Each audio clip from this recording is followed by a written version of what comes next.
From me? From the fourth session from yesterday. This is the first one. Good morning, everyone, and I will start with asking you if you are all well today, are you? Yes.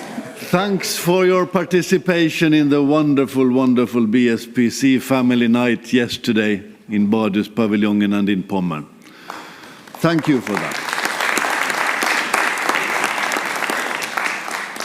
And I hope that no one are feeling seasick or anything after the stay in Pommern. You survived that one. Good. And you did your dancing. That makes us ready for today. So, with those words, dear colleagues, observers and guests, good morning and welcome to the fourth session of our 34th Baltic Sea Parliamentary Conference.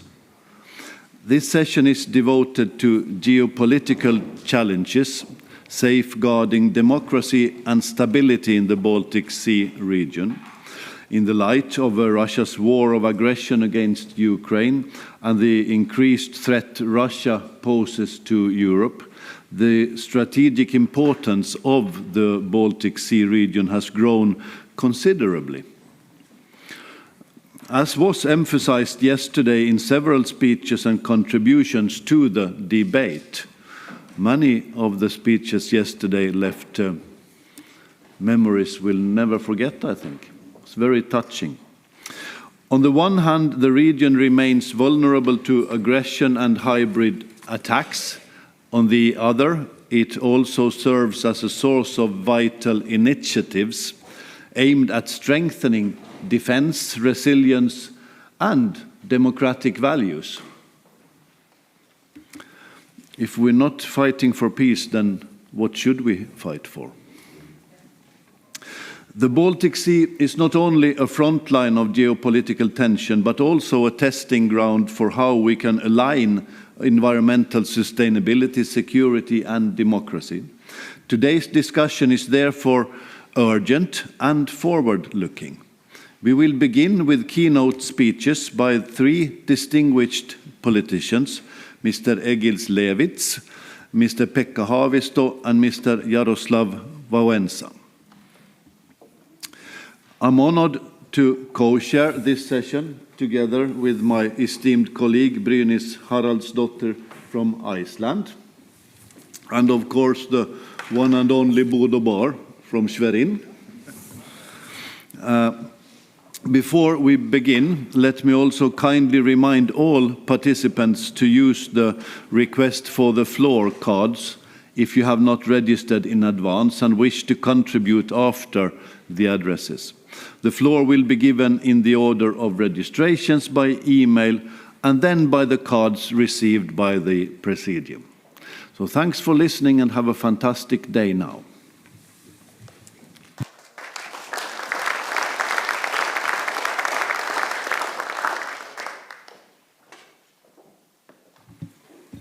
It is now my pleasure to introduce Mr. Egils Levits, President of Latvia from 2019 to 2023, and formerly a judge of both the European Court of Human Rights and the European Court of Justice. Mr. Levits, the floor is yours.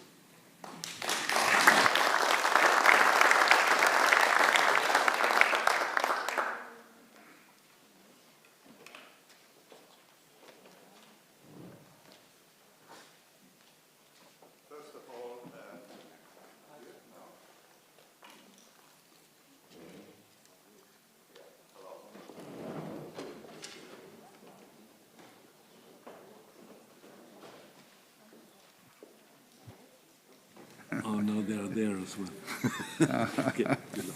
Yeah. Thank you. First of all, I thank you for inviting me to share some thoughts about geopolitical challenges in Europe and also in northern part of Europe here. I will attempt to outline some of these challenges, and then we will try together with my colleagues to find some answers to these challenges.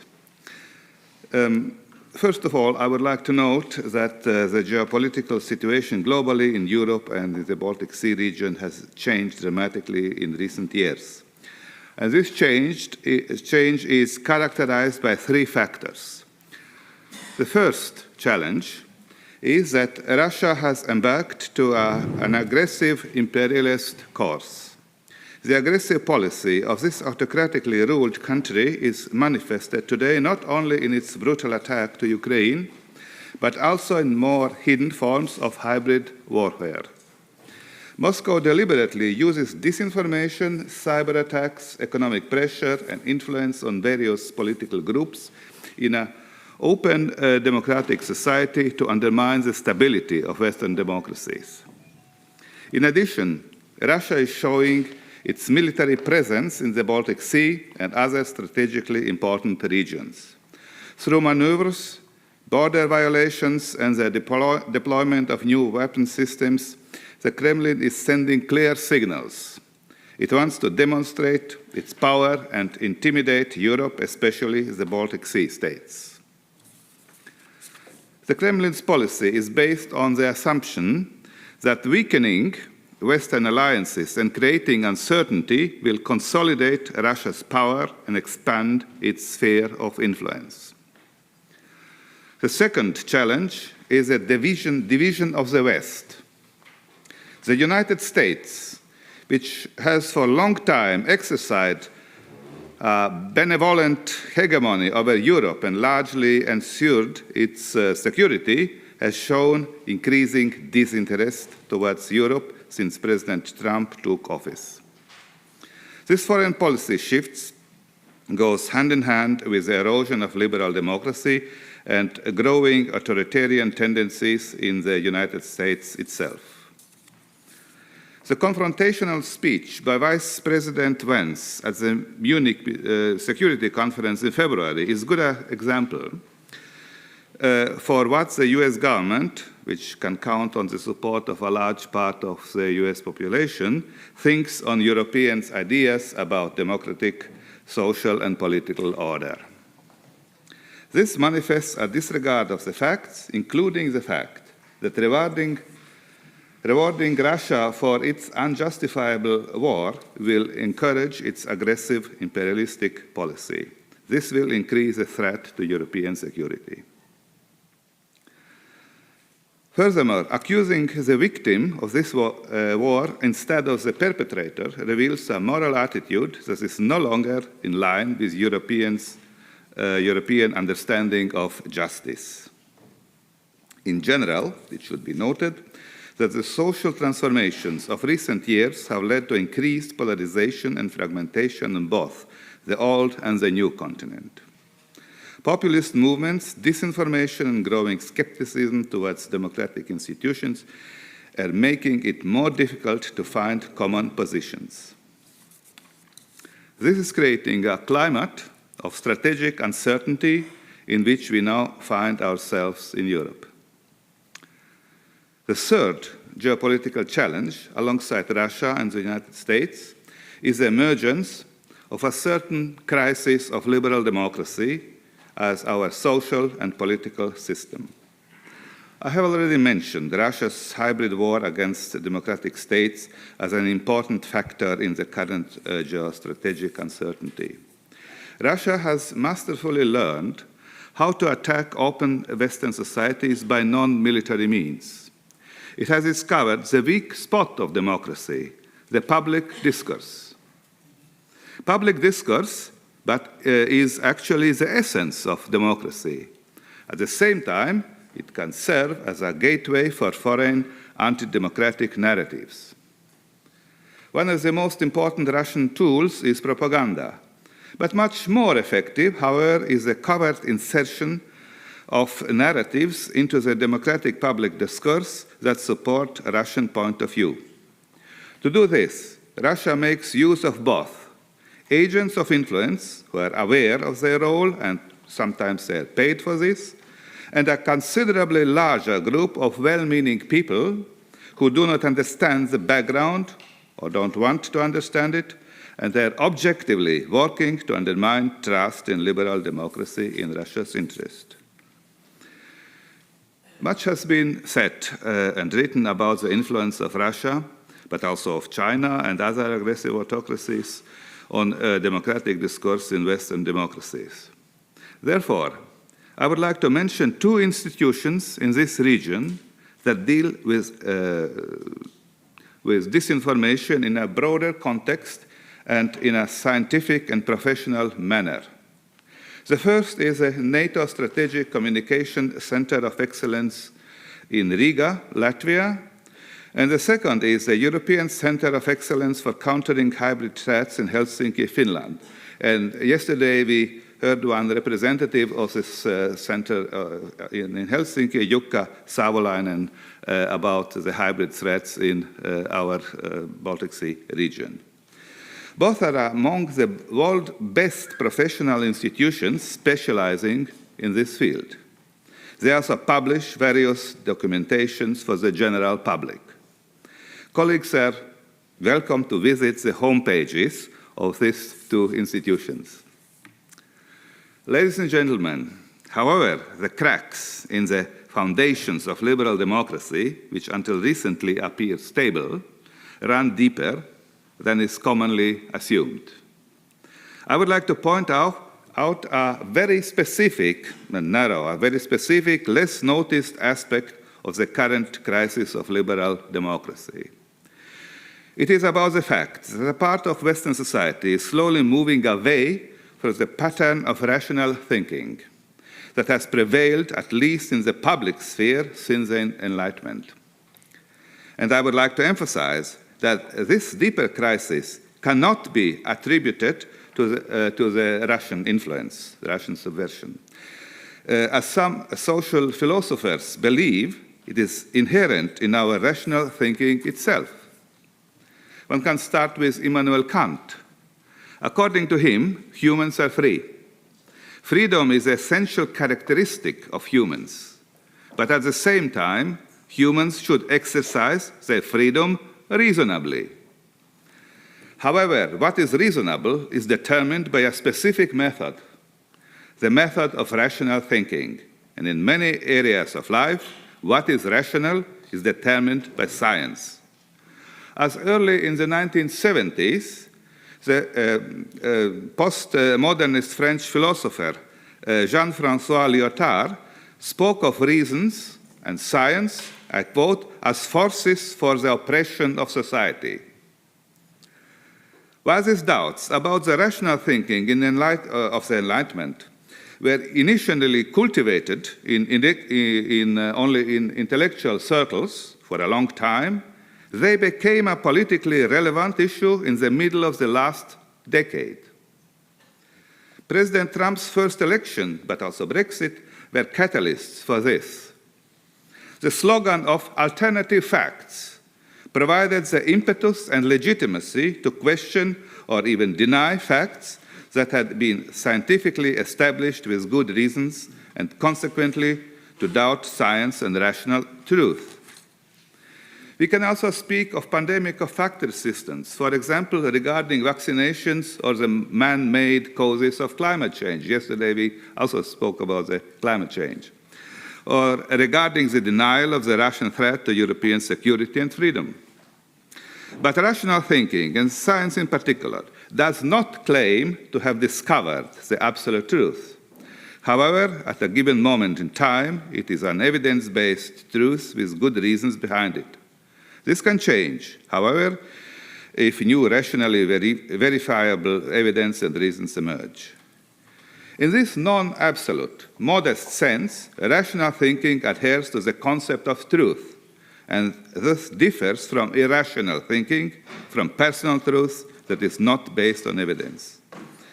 However, the current epistemological crisis is a result of a long shift. While science continues to provide the most reliable methods for gaining robust knowledge, the social conditions under which the knowledge circulates have eroded. Digital platforms fragment attention, algorithms amplify emotions more than evidence, and political actors are instrumentalizing uncertainty to undermine trust in democratic institutions. This gives rise to parallel realities. Everyone has their own facts, and therefore their own truth, and ultimately their own world. But where common basis of the factual reality erodes, democracies lose their core skill, negotiating controversial interests on the basis of shared facts of commonly shared real world. Dear participants, I have attempted to highlight what I consider to be three most important geopolitical challenges. And how to respond to these challenges? First, I will take the first two challenges together, Russia and United States. In my view, the answer is clear. Europe, one of the most important global economic centers, which accounts for almost 20% of global gross domestic product, must finally become a global player that can act politically autonomously and ensures its own security. The provincialism of European politics has contributed significantly to this situation. Those who cannot see beyond their own borders cannot see the wider picture of the precarious situation we have got ourselves into through the long-standing and short-sighted policies. Europe must find out of this situation. The picture that went around the world last week, or 2 weeks ago now, showing European heads of state and government waiting politely for President Trump in his lobby, symbolized Europe's dependence on the complacent American president. They were supposed to flatter him with a certain good result, I would say, in this case. And that was, and will remain for some time, the best way in this embarrassing situation. Because even though the US is no longer wants to take care of European security, we should, as Chancellor Merz rightly said, try to keep the US on board. In view of the Russian threat and a certain and weakly committed ally is better than no ally at all. We should not give up on the US, but we should not longer rely on him, on them. This is a change. I think Europe must free itself from this self-inflicted incapacity. This means, first and foremost, investing massively in its own defense. The goal agreed at the last NATO summit of investing 5% of GDP in defense is the right one. Because aggressive Russia can only be held back by deterrence. Deterrence consists of three elements. Firstly, sufficient military equipment and capabilities are needed to withstand an aggressor. Second, there must be the political will to use this military potential in the event of attack. And third, this strong political will must be credibly communicated to the potential aggressor. The logic of deterrence is clear. If the potential aggressor knows for certain that in the case of an attack he will lose, he will not attack. This is the logic of peace in a situation where one of the parties follows an abstruse, aggressive, and imperialist ideology. If Russia one day will renounce this ideology and become a country that respects international law and pursue a peaceful neighborhood policy, this strategy could be changed. But for now, there is no signs for that. The current policy of deterrence includes also massive aid, especially military aid, for Ukraine. Democratic Ukraine is fighting against the invasion of autocratic Russia and deserves our solidarity. To end to a positive note, I think there are clear signs that Europe is becoming aware of the seriousness of the situation and is working to develop its own defense capabilities and increase its aid to Ukraine. But when I think about the third challenge I mentioned, that means democracy and stability of our rational thinking, also the erosion of foundations of democracy, I find it much more difficult to come to a good answer. Trust in democratic institutions, in democratic politics, and democratically legitimized politicians is decreasing constantly. Right-wing populist forces, which are skeptical or even hostile towards liberal democracy as a political system and the corresponding liberal values, are filling this growing gap. In addition, rational evidence-based thinking is being eroded. There is a growing resistance of fact. This makes democratic discourse more difficult or even impossible. What can be done about that? It has been suggested that we need to make better politics, communicate better, reduce inequalities, involve more people in decision-making, and establish better democratic education in schools, especially in the area of media literacy. But I admit that I am somewhat skeptical about the answers that have been given so far. They all are right, but they have little effect till now. Perhaps one could modestly argue that despite all the justified and unjustified criticism of liberal democracy, the alternatives, by closer examination, appear less attractive. That, at least, is the last argumentative bastion of liberal democracy. And at the same time, it's a basic reason why we should not give up our existing and quite good functioning and improvable liberal democracy, but defend it against both internal and external threats. Thank you for the attention.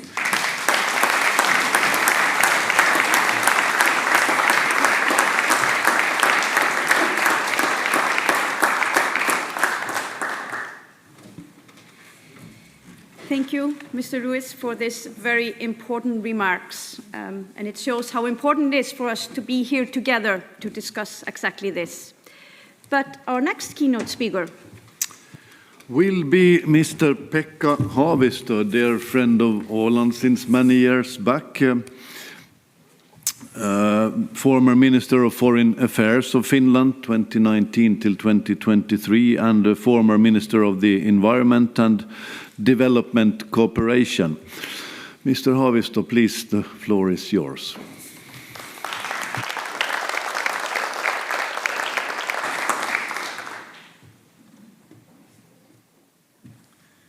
Thank you, Chairman. It's good to be here in Åland again. And Mr. President, Excellencies, ladies and gentlemen, this year marked the 50th anniversary of the OSCE, celebrated at Finlandia Hall in Helsinki, 50 years after the Conference on Security and Cooperation in Europe was held in the same city. Expectations were not high. I recall being Foreign Minister in the autumn of 2021, when Finland negotiated in Stockholm to host the OSCE presidency for this year. At the time, we thought there might still be a chance to revive the spirit of Helsinki in our fractured world. But events took a different turn. Russia's invasion of Ukraine in February 2022 brought war back to the European continent in a way that also shattered many mechanisms of international cooperation. In March 2022, Russia was expelled from the Council of Europe. With that expulsion, Russian citizens lost their right to bring cases before the European Court of Human Rights. In the Parliamentary Assembly of the Council of Europe, Russia has already lost its voting rights several times since 2014. The final break came in 2022 when Russia left the Council of Europe entirely. Earlier, after the annexation of Crimea in 2014, the European Investment Bank, EIB, froze cooperation with Russia, and the European Bank for Reconstruction and Development, EBRD, halted all new financing. In 2022, Russia itself announced its withdrawal from the EBRD. In May 2022, Russia withdrew from the Council of Baltic Sea States, CBSS, after its membership had been suspended in March following the invasion of Ukraine. In the same month, the other member states suspended cooperation with Russia in the Arctic Council. Within HELCOM, the Baltic Marine Environmental Protection Commission, cooperation with Russia has been reduced to the bare minimum. If the spirit of Helsinki was about fostering dialogue between different political systems in a divided Europe, today very little of that spirit remains, for obvious reasons. And yet the gathering at Finlandia Hall this July perhaps surprised many. This time, representatives of civil society from across the OSCE area were present, and the side discussions were lively and diverse. I myself had the chance to meet, for example, with the representatives of indigenous peoples, as well as with the Belarusian opposition, fighting for their space and for a democratic Belarus. In fact, in July, the whole OSCE narrative was being rewritten. In Finnish director Arthur Frank's documentary, The Helsinki Effect, the process leading up to the 1975 Helsinki summit is told from a new perspective, highlighting the so-called third basket, which dealt with freedom of information and the movement of people across borders. This turned out to be a time bomb. Across Central and Eastern Europe, Helsinki groups emerged, invoking these principles to challenge their rulers. What many believed would cement the East-West divide in Europe became instead a force for change, a process that, in time, even helped bring down the Berlin Wall. As Leonard Cohen once sang in his song Anthem, "There is a crack in everything. That's how the light gets in." The big division and the Cold War in Europe finally collapsed. Now we stand at the threshold of something new, an era that has not yet been given a name. Someone will name it, and future generations will know our time by that name. But for those of us living through this uncertainty, everything still feels like a fog. For us, it's vital that in Europe no country can seize new territories by force. It's vital that those guilty of human rights violations are held accountable. It's vital that the destruction caused by war is repaired. And it's vital that every nation has the right to choose for itself which alliances it wishes to join and which it does not. It sounds simple, yet right now ensuring these rights for Ukraine feels extraordinarily difficult. And this is why we have to work for the EU membership of Ukraine and also for the NATO membership of Ukraine. Indeed, the fear of war has also grown around the Baltic Sea, casting its shadow over our region. We see a shadow fleet transporting oil, posing grave environmental risks. We see damage to pipelines and cables from expulsions or from vessels dragging their anchors. We see drone attacks in the Baltic Sea. A new imagery of war has reached us too. The hardest question is what comes after. How can we heal the wounds that Baltic Sea cooperation has suffered? At this moment, it looks almost impossible. In wars and conflicts in the midst of terrible events, people often say, it cannot get any worse. I heard that sentence or that phrase in Iraq in 1990, and I heard that said to be said in Palestine in 2003. And when we look back, we know it always can get worse. That is why, even in the midst of war, it's wise to contain escalation. That, too, is part of our responsibility today. I myself served as Minister of the Environment in the 1990s, when our greatest concerns were the eutrophication in the Baltic Sea and the risks of oil and chemical spills. This led to active cooperation with Russia, that time Russia, both at the central and local level. We launched cross-border projects that produced real results and improved the conditions of the Baltic Sea. That era now feels like distant history. Yet we know that one day we will have to return also to these same environmental challenges and issues. We are still waiting for a crack in the wall, a crack through which the light can enter. Let us not forget that this possibility remains. Thank you.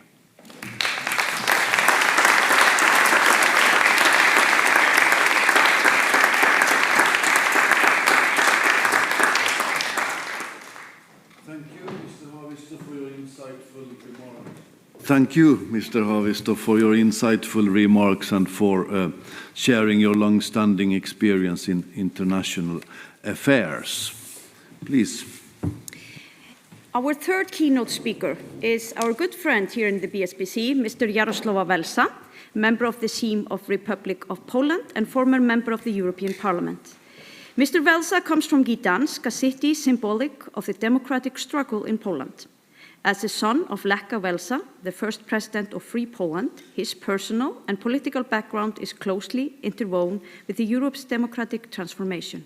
Mr. Wałęsa, the floor is yours. Yes, thank you. Thank you very much. I know some of you may be disappointed because the invitation was extended to the Nobel Peace Prize laureate, my father, but he was unable to come, so you have me instead. But I find it difficult to follow two such distinguished speakers. But if you bear with me for a couple of minutes, I would like to point out a few different things. Well, first of all, I think we can all agree that one wise person once said that liberal democracy is not great, but it's the best thing we have. So before we find something else, I guess we're stuck with it. So we have to make sure that it works and it's properly implemented, and we can properly prepare younger generations to actually immerse themselves in the democratic processes. And I think at this stage in our development and what's going on around Europe and in the world, it seems that there are certain questions that are unanswered. One of the questions is the fact that this democracy, it's not up to the standards of the modern technological development and social development. And until we answer the question how we can move forward in adopting these new technological and social developments, we're going to be stuck in the past, and we're always going to react to what is actually happening. So if we look at today, we stand united.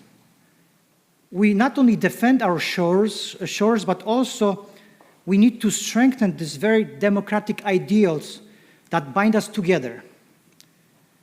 I want to challenge us, but I don't want to challenge our will or our courage.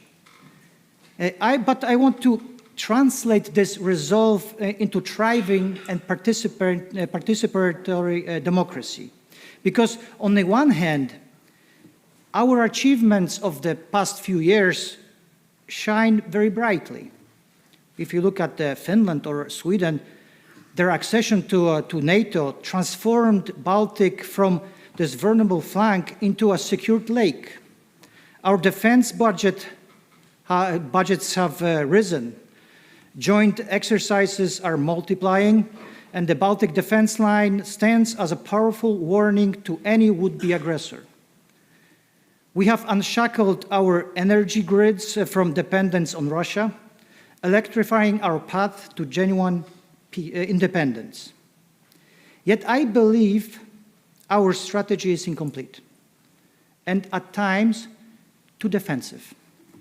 We have built walls of steel, but have we reinforced the democratic pillars that hold those walls high?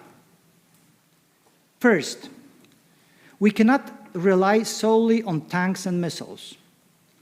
Russia doesn't wage only conventional war.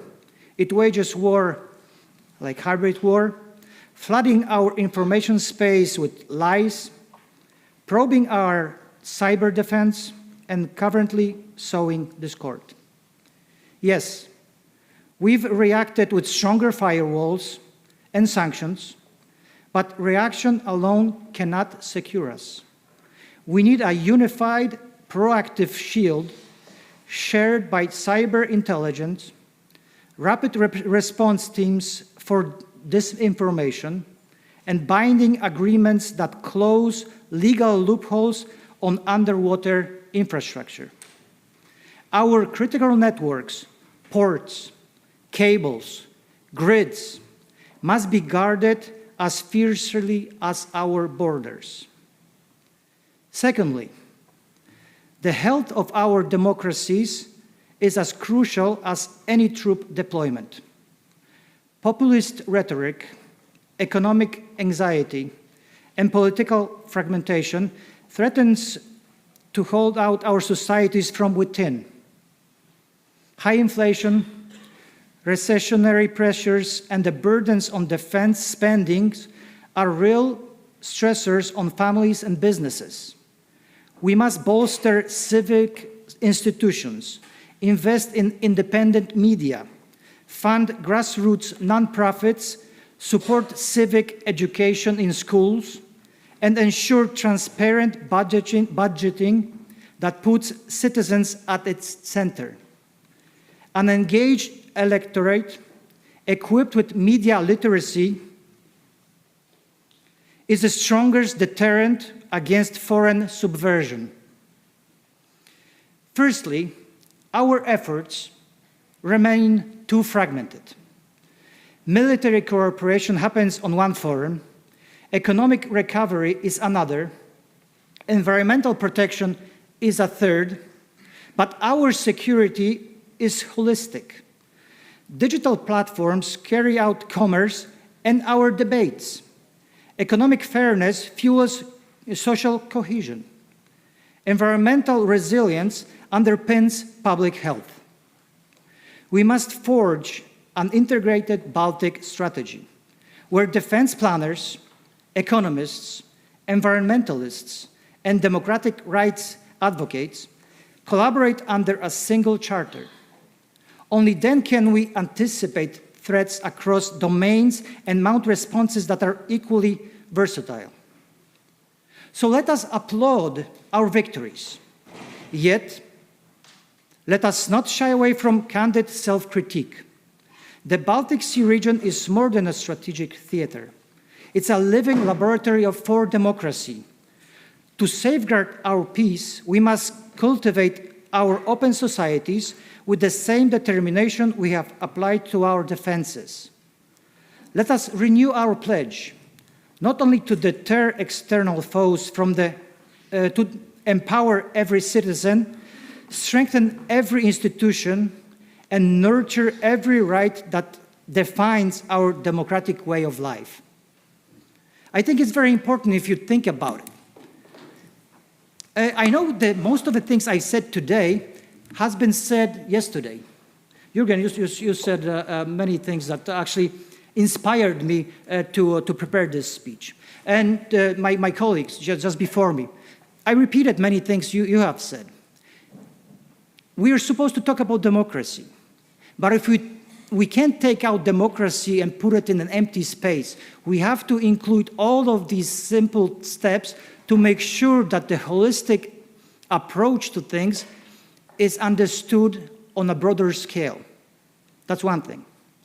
Another thing, I think most of you know me, I'm a strong believer in European unity. I believe the greater integration within Europe can give us additional strength. The European institutions can actually benefit our way of life. And I know that these institutions and this way of thinking is under critique right now. And many populist movements are being brought up in many of our countries. I mean, they gain a lot of popular support. But rest assured that we have to fight for this popular support. The people who understand that the unity is the single strength that will keep us safe. We have to make sure that we don't lose this popular support.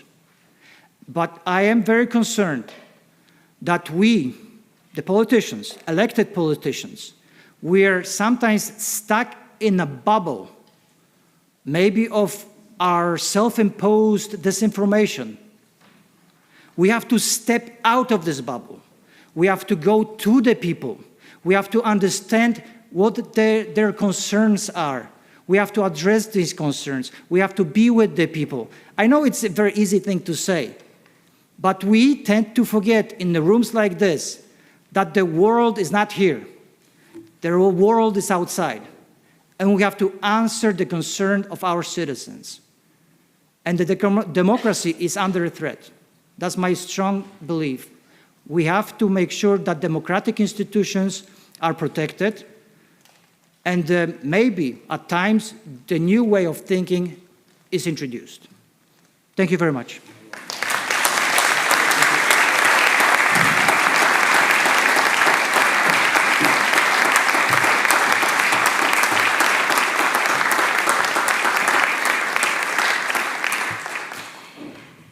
Thank you, Mr. Wałęsa, for your contribution and for underlining the importance of democratic resilience in our region. Now we will move into the panel discussion with Professor Spiliopoulou Åkermark, an expert on international law and minority rights from Abo Academic University. She will moderate. So, Professor Åkermark, the floor is yours.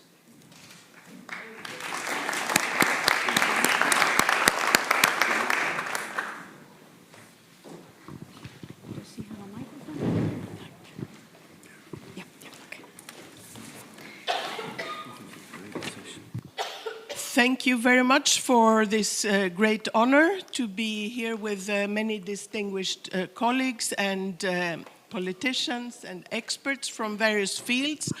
I had yesterday 12 pages of notes, so it was not an easy task to try to think around them and at the same time know that we will hear additional important contributions today. You have assisted in many ways in answering already several of the questions I was preparing by doing an overview of how you perceive the main challenges. And you emphasized a lot the challenges to democracy, which I think is what was asked by the organizers when you were wanting us not to only remain to the issues of climate and security of yesterday, but to go beyond and think about politics and about democracy. So if we then, the plan for this session is that we will start with some questions directed to all of you or one of you in particular. It is also possible to have an exchange within the group, so we don't, because I think that both you know each other's work and views, and it's fruitful not to have a bilateral, I think this is perhaps one of the points, is it a bilateral mode that we need to do politics or negotiations, and what is then the role of pluralist or multilateralist views of working? You invoked the European Union. But let us start still with a very, very brief account of what happened yesterday, perhaps in particular for Pekka Haavisto, who was not here, and to bring forward the messages that we got from the Youth Forum and the intergenerational dialogues. So, if I simplify, and apologies to all the young people present that I will be really simplifying things, there were at least 3 messages that we were given. You're not doing enough with regard to climate crisis and biological diversity, and climate crisis is a security threat. And the second thing that was message to us is we do not really believe in the politics we see, and we do not feel represented. So these are quite harsh messages to be receiving, of course, especially when you were all here in the morning at 9 o'clock showing that you can do both the party, the hard work, and still be here early in the morning. So it feels, I think, unfair to the older generation to be hearing this. You are not doing enough, you are not representing us. And we also heard at the end of yesterday that we need a democracy 2.0, spoken at the same breath as a reference to China as being more efficient in coping with fossil-free energy. So what is the way we think about democracy? What do we mean when we say democracy? We heard slightly different versions here in our presentations. We heard President Levits emphasizing institutions and the rule of law. Not surprising, perhaps, coming from a lawyer, but also public discourse. And then we heard MP Wałęsa speaking a lot about involving the citizens or the people on the ground from different perspectives. So invoking inclusion. So let's round this up. There is a paradox.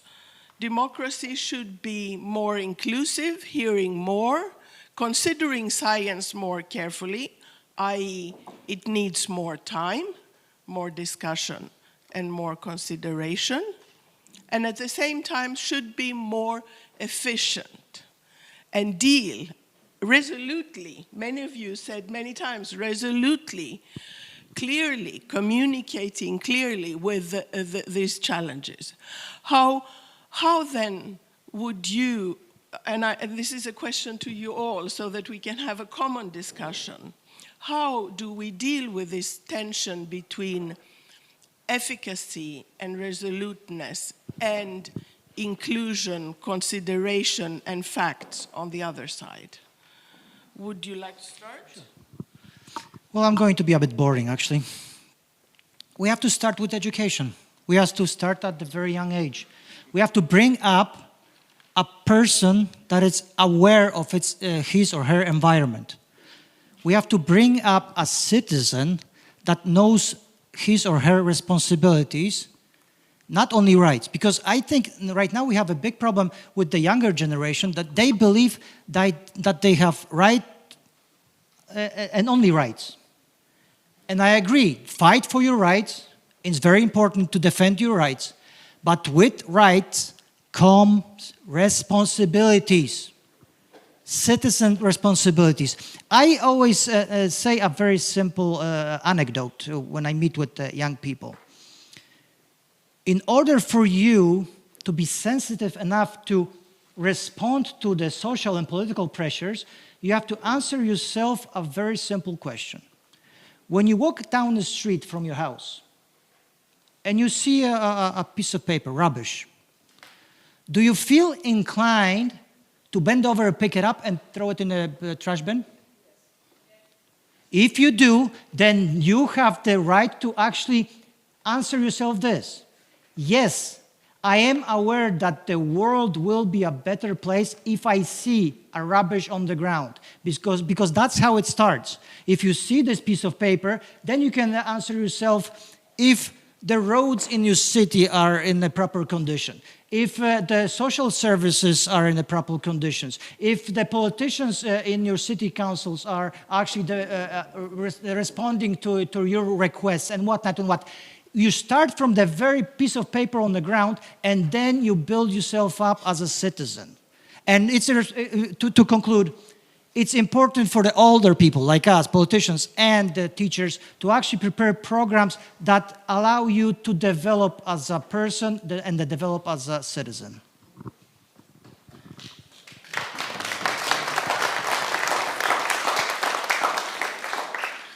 Maybe a couple of comments. First, I fully agree with the President Levits on what you expressed about the question of facts and alternative facts and all this chaotic situation that we are in a decision making. Actually, one skill of the decision maker is to make decisions in uncertainty and in the times of uncertainty, and this is where we live in. You cannot wait for the final that you have all the final data at the table. Environmental decision making is particularly that kind of thing, that you have to react to issues like climate change or sea pollution in time, and you cannot wait the latest scientific report on this, or you have to act at some moment. Then I would like to also address the issue that the young people raised up, the climate and so forth, because now when we are talking about the war, about the security, about the defense, we are storing the chaos actually on climate and on environmental issues and so forth, and there comes a day when we have to face all that, and I think it's very important that we keep that in mind. And my third point about the younger generation is that we have to look also on the other side. I'm very, very concerned about the Russian youth currently, because when you see the new wave of patriotism, you see the propaganda of how the propaganda machine works in the kindergarten, in the schools and so forth. People are isolated, they don't travel, they don't have friends over the borders and so forth. This might lead to new problems in the future, and we, as soon as there's possibility, we have to face this issue as well. Unfortunately, the propaganda machine in Russia is also very effective among the young people. We were waiting maybe for the other kind of reaction. We were waiting of the mothers of soldiers type of reaction that we saw in Chechnya or in Afghanistan and so forth. But what we have seen now is actually very unified country with the young people also adopting the propaganda, and this is one of my key concerns. Yeah, in following what you both said, Mr. Walesa put forward one very interesting point, that our democracy maybe is not more fit to the social and technological development which we have now, because the rules of democracy are 200 years old. But the society has completely changed, and whether with this instrument, democracy, it is possible to solve the problems of the real society which has developed in meantime. And we spoke, you even now and also you, on democratic decision making. Also there is, as you said, a contradiction between several goals. Efficacy, for example, and involvement, inclusion. Inclusion and efficacy is not always, so to say, supporting each other to reach a consensus. And I think democracy is a compromise between different goals, and therefore, if we are emphasizing efficacy, then of course we can see the democracy differently, or when we are emphasizing involvement or inclusion, also we cannot have both and other goals in the same time. And I think this realistic view to democracy was what democracy can achieve, and what could be the results of democracy is very, very important to be aware of that, also by education, that it is, yesterday we saw the proposals of the representatives of youth here, and I would say each of us can only support very, very good wishes. Also, there is nothing to say against that. But if we are going deeper, then of course the problem is how to achieve that and what are the interests against that, for example. And this is the democracy much more complicated than it seems.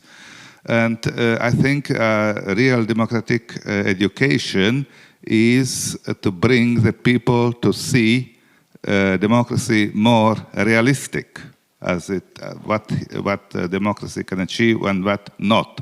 And if we are if we want to have from democracy something what is not realistic, I think there is a frustration, and this is one part of this feelings that democracy is, so to say, not more necessary and valid. I think a realistic view to democracy is very important, and also in the schools, but also in the general public, also to stress what the democracy can really do and what even not. Thank you. We can continue on this path with the difficult questions still. So democracy we see as the general suffrage, the universal suffrage, which was, I think, very nicely brought forward by the young people yesterday when challenging the age limit. So basically you're bringing back one of the classic discussions of democracy, who should be included in the democratic. But of course we also have the idea of human rights, which our countries have generally accepted in their constitutions as much as in their European and regional cooperation.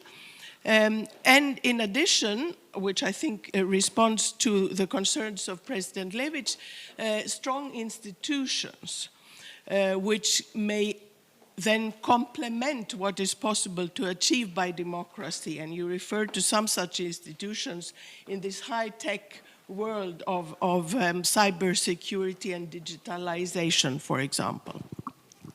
But we do have to have a trust in these institutions, which means we need to somehow, even though we may not be high-tech experts, all of us, somehow be understanding that they have the right knowledge and that they report not only to the government but also to the parliament about the tenets of their work and how it contributes, yes? So with the discussion on transparency will continue.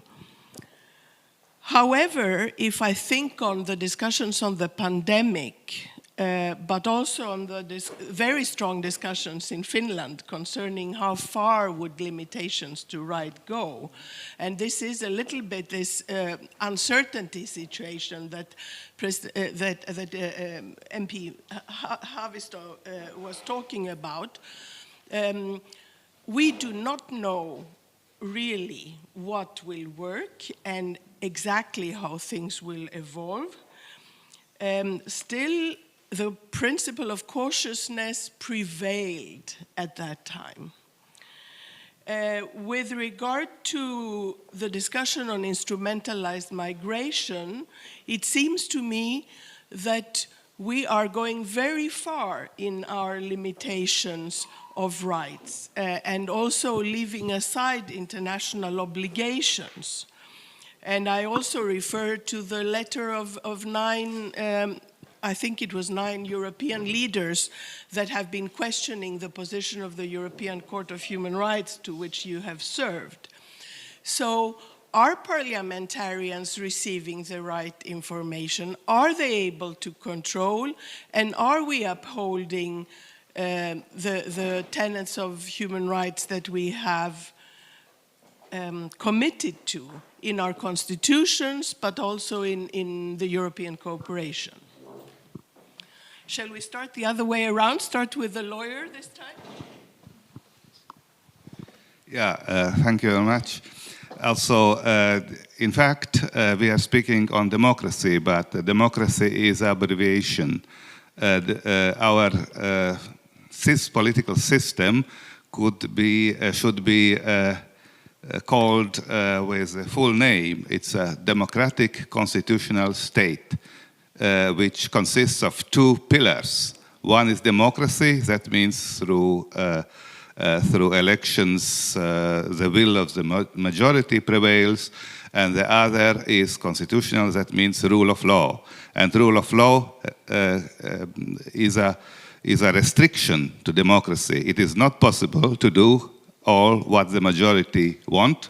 Also, the majority or the parliament should respect the law.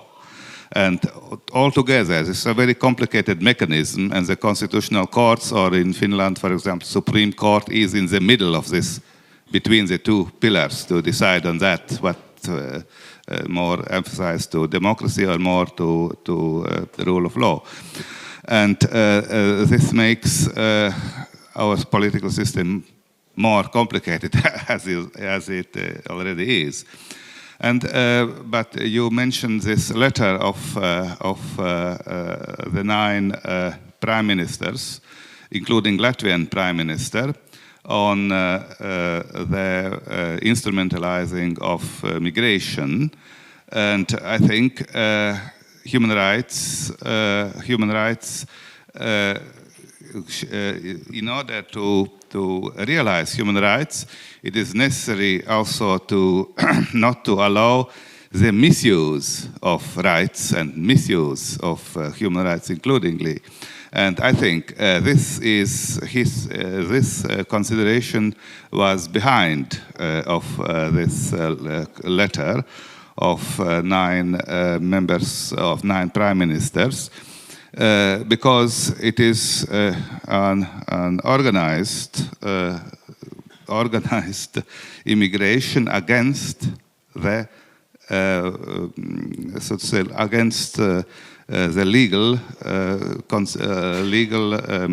norms of the country. And each democracy and each system of rule of law we should defend our system. We cannot say that democracy includes also the liquidation of democracy. The liquidation rule of law does not include the liquidation of rule of law. And therefore, I think this idea was behind of this letter, and I think it is worth to think about. Thank you. You mentioned the issue of the COVID disease, and I was in the government that time, and we had a very lively discussions with our Swedish and Estonian counterparts. What are the limitations that you can put to the private citizens and so forth? And I remember with Foreign Minister Ann Linde, our discussions, he said, well, we are not in a war. And I said, well, it feels like a war here in Finland. Because we are close to Uusimaa, the southern region, and we have put army to stop people there and so forth. And a little bit similar debate, of course, was about the closing of the eastern border, and we still keep it closed. We opened it for a while, but when Russia continued with playing with these migrants that were pushed over the borders, we closed it again, and it remains closed despite of all the negative effects of that. And there, of course, comes the interesting questions of the democracy and what are the principles. But I actually make my example, because China was mentioned here, and I have been working a lot in Northern Africa, and particularly in Sudan. And one time I asked from the Sudanese minister that what is the Chinese elevator speech when they enter to countries like Sudan? And the minister said it's very simple. They say that during the 1970s, China had a problem of population growth, but it was fixed. So if you have any problem with the population growth here in Africa, China has a model. Then during the 1990s, people said that China can never economically grow, and now they have a growth 6, 7, 8% per year. So if you have any problems with economic growth here in Africa, China has an answer. And now people say that China cannot cope with the environmental problems, but it makes the cheapest solar panels and cheapest wind generators. So if you have any ecological problems here in Africa, China has a model. And then the minister turned to me and asked that, sorry, but what Europe is offering to us? and I can imagine that, you know, when the authoritarian system offers you something and shows the model, how rapidly you can reach those, and how our system can reach the same goals, there is a difference because, of course, of the democratical decision-making and all other rules that we have. And actually, it's interesting to compare the effectiveness of these different models. And of course, it comes very attractive to some of these countries to go the rapid way, which, for example, China wants to show the model. Well, I remember 25 years ago, when 9/11 happened in New York, I was living in Boston at the time, and I remember that summer, the whole summer was a big heated debate about facial recognition software being installed in different cameras. And the debate of human rights activists was that it's against the proper rights of ordinary citizens. And the whole debate was leaning towards the fact that we can't impose it because it's against the privacy of ordinary citizens. And then 9/11 happened, and the discussion stopped. All of a sudden, everyone was for it. Everyone was for this software being installed. And my concern in Europe is that we have the same pressures now, real and fabricated. The pressures that influence policymakers into changing our laws to be less democratic, to say the least. So we have to be very careful with being vigilant to fight against the oppression, because we may wake up one day and realize that our democracy is no longer what it's supposed to be. That protection of all sorts of securities may turn us against democratic values. It's important to keep the balance and to keep this against what you said. Yes, China is moving forward. They're developing rapidly. But the price that is being paid by that society is extremely high. And in the end, we have to answer ourselves this question. Do we want to develop in such rapid fashion, but the price is our freedom? Or do we want to develop in a proper way, even if it means in a slower fashion, but in order to retain our values? And the fight is, and the struggle is real. And it's an everyday struggle. And we can see different forces, nationalistic forces, in all of our governments, in all our societies, all across Europe, who are actually for limiting human rights, limiting individual rights, limiting our access to common markets, to shared information, to all sorts of things that describe us as Europeans. Right now, when you look at opinion polls and you look at who gains power in individual countries that we represent, you see that these forces gain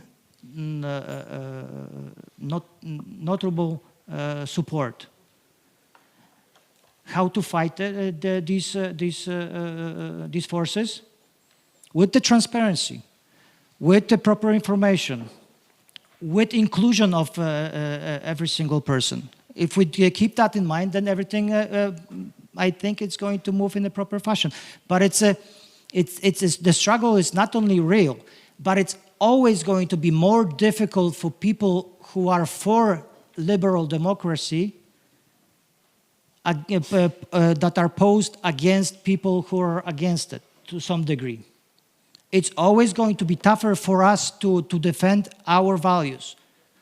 Rest assured that that doesn't mean that we shouldn't do it. We have to stand guard and support liberal democracies, even in, not even, but especially during times like that. Thank you. Yes. So we have been exploring a little bit the tension between efficacy and rapidity on the one hand, and democratic deliberation and decision-making, transparency on the other. We had another tension, and I think this is a compliment to the organizers, that we have heard different views, slightly different approaches to what is the problem and how we should deal with it. On the one hand, we have the approach that we should deter, we should invest massive militarily, and we should keep a distance. So this is what Europe also did to a large extent, and I think for very good reasons, when Russia invaded Ukraine and started already in 2014, but more after 2022. At the same time, I was very touched by Yulia Navalnaya's call that not all Russians think the same way as Putin does. We should try to give hope and strength to those Russians inside and outside the country that think differently. And also, I think that Pekka Haavisto, you gave an account of the Helsinki Final Act. Of course, I think that we can draw the parallel further, because we should not have any illusions. The Soviet Union invaded Afghanistan just 4 years after the Helsinki Final Act had been negotiated, but we did not close all the doors the same way we have done today. And the same, to a lesser extent, is, I think, replicated in our domestic debates. Should we communicate? How should we communicate with those that we really do not agree with, or we have fundamental differences? So in this tension between inclusion, openness, and dialogue, and on the other hand, closing being very clear in communicating. How do you think we are doing in our region in having this balance or a strategy around this issue? And linked to that, as a final question, because I think we should open for the public discussions, what about parliamentary diplomacy and diplomacy more generally? I haven't heard the word very much, but it was yesterday, very early on, it was said parliamentary diplomacy is important. And I think it's lovely that the BSPC, and to me, an added value that it's not only the central parliaments, the national parliaments, but also the regional or state parliaments which are participating in this. So, openness and communication, closing and clear messages, and diplomacy. Shall we give the floor to Pekka first? Yes. Well, these are the key words. First of all, what I've been thinking in the last days when we see the diplomatic efforts between United States and Russia, I'm a little bit concerned that Europe is not there. And of course, it's our own choice that we have stopped the communication and so forth. But I would sleep my nights better if we had also European diplomats involved in if there are diplomatic contacts or diplomatic talks. We have seen also some failures, some maybe too blue-eyed action and so forth. So it's very important that you have experienced people at the table when this kind of serious negotiations are ongoing. But at the same time, and I fully agree with colleagues also here, that we have to improve our defense, we have to improve our support to Ukraine and so forth. But then I come to this final question: is the war solved with the better weapons? Is the war solved with more military action and so forth? We have in a history very few examples where this is enough. There is also always room for the diplomacy. And what I'm concerned is that these diplomatic efforts are somehow forgotten.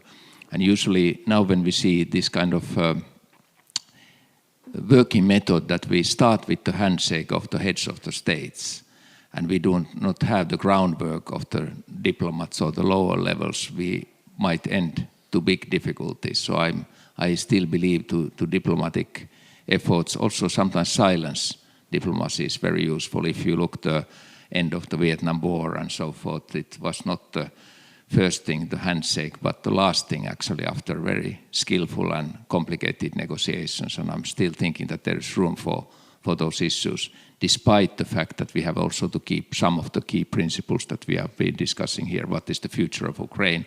How to protect its borders, how to protect its democratic system, how to protect its right to defend itself.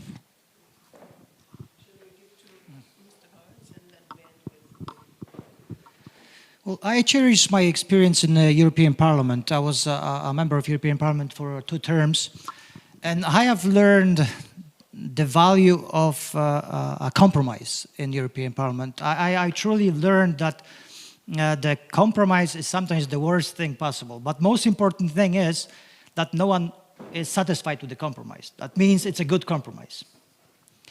And only there in that institution I have learned the proper value behind that word, the compromise.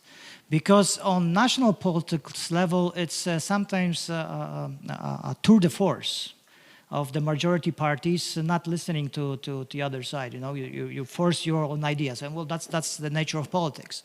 But on the scale of European Parliament, you can't do that anymore. You have to actually encompass the larger population of the whole continent, which is great, which is fantastic. So what it means that on the higher scale of European institutions, everything is fine. If you step down to the lower institutions, to national institutions, then the problem starts, because sometimes it's tour de force, and that's the biggest problem.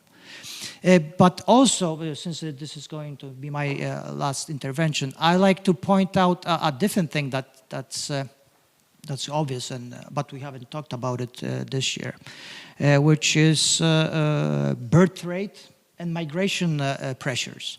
I look at my country, where the birth rate is 1.1 I think, which is terrible, which means that Poland is shrinking, rapidly shrinking. So obviously we have to open our border to migration, right?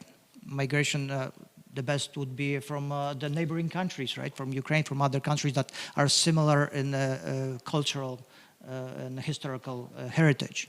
But that's no longer possible. We have to open our border to other cultures, other people from other continents. And what does it mean to the democratic institutions in Poland or any other country? Well, it means that it adds additional pressure because these people are sometimes coming from the countries that don't understand what the democratic process really is. So a proper preparation of proper programs that assimilate these people, that open our culture, that teach them not only our culture, but our language, our history, is very essential for us to retain our identity. And I believe that not only in Poland, but in any other European countries, we're lacking this discussion on a proper level. We tend to build these ghettos for people who come from different continents, and we don't include them in a proper way. And this is going to be additional problem, especially in a country like Poland, who needs these people from abroad. We are not prepared to open our labor market because these people are not properly taken care of. They're not given programs that will teach them language, culture, and history. And if you don't do that, then we're going to lose a lot more than just our identity. We may also lose the faith in democratic processes because these people are not learned. They haven't learned in their own cultures. That's a big problem. Yeah. Concerning parliamentary diplomacy, it's very important, I think, on European level, but also on also European Parliament level, but also between European and maybe world parliaments in order to learn the positions of other parts of our world and different positions, so that we can make our decisions better, to take into account also this use. In general, I would say that diplomacy is a very good tool, and with emphasis of competent diplomacy. And when we are seeing now in the last weeks what happens, I cannot say that there is a competent diplomacy. There is diplomacy, but the attribute competent I will not give to that. And diplomacy is a complementary tool to other assets like economic strength or military strength. Diplomacy alone, without other assets, I think it's quite weak. Even if it is very, very good with good ideas, it's not enough. And therefore, I think Europe is, if I a little bit could exaggerate, absent on diplomatic pocket in the world, in global world, or not absent, but not very visible. And European diplomacy in combination with economic strength, I think it's could work very well. And also, as I said, if Europe will manage to ensure their own defense, it would be much more better. Also, Europe, which is economically strong, one of the biggest centers of economy in the global world. Europe, which can ensure their own defense, then of course European diplomacy, competent diplomacy can achieve very much and very good goals. Thank you.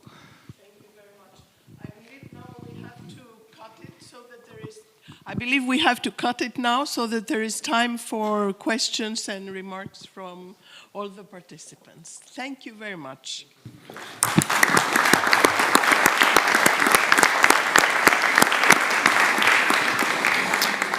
Thank you, Sia, and thank you, all the participants. You have enlightened us and even inspired a few of us to come up with questions and debates. The first one is Mr. Lukas Mandl, who is representing the European Parliament. Please.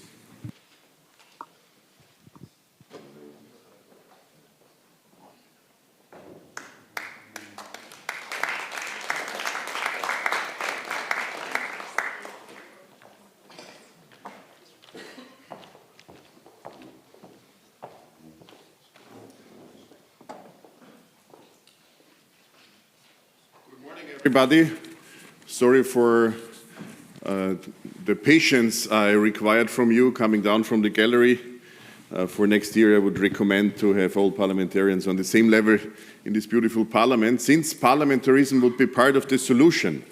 This would be my approach all the times. Excellencies and distinguished colleagues, I'm in particular happy to see Jaroslaw Wałęsa again.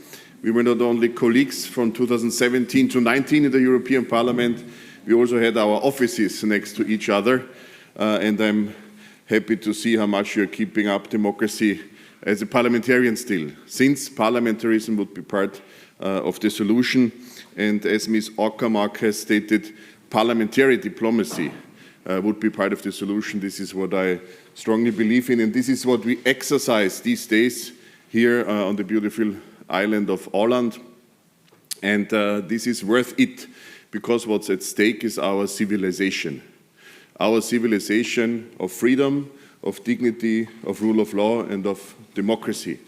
And this is at stake because it has been attacked from the outside, as many speakers have stated already today, also via means of hybrid warfare, and it has also been, let's say, shaken and threatened from the inside due to populism and extremism of various kinds, and this is where we have to find our solution, since democracy is fragile.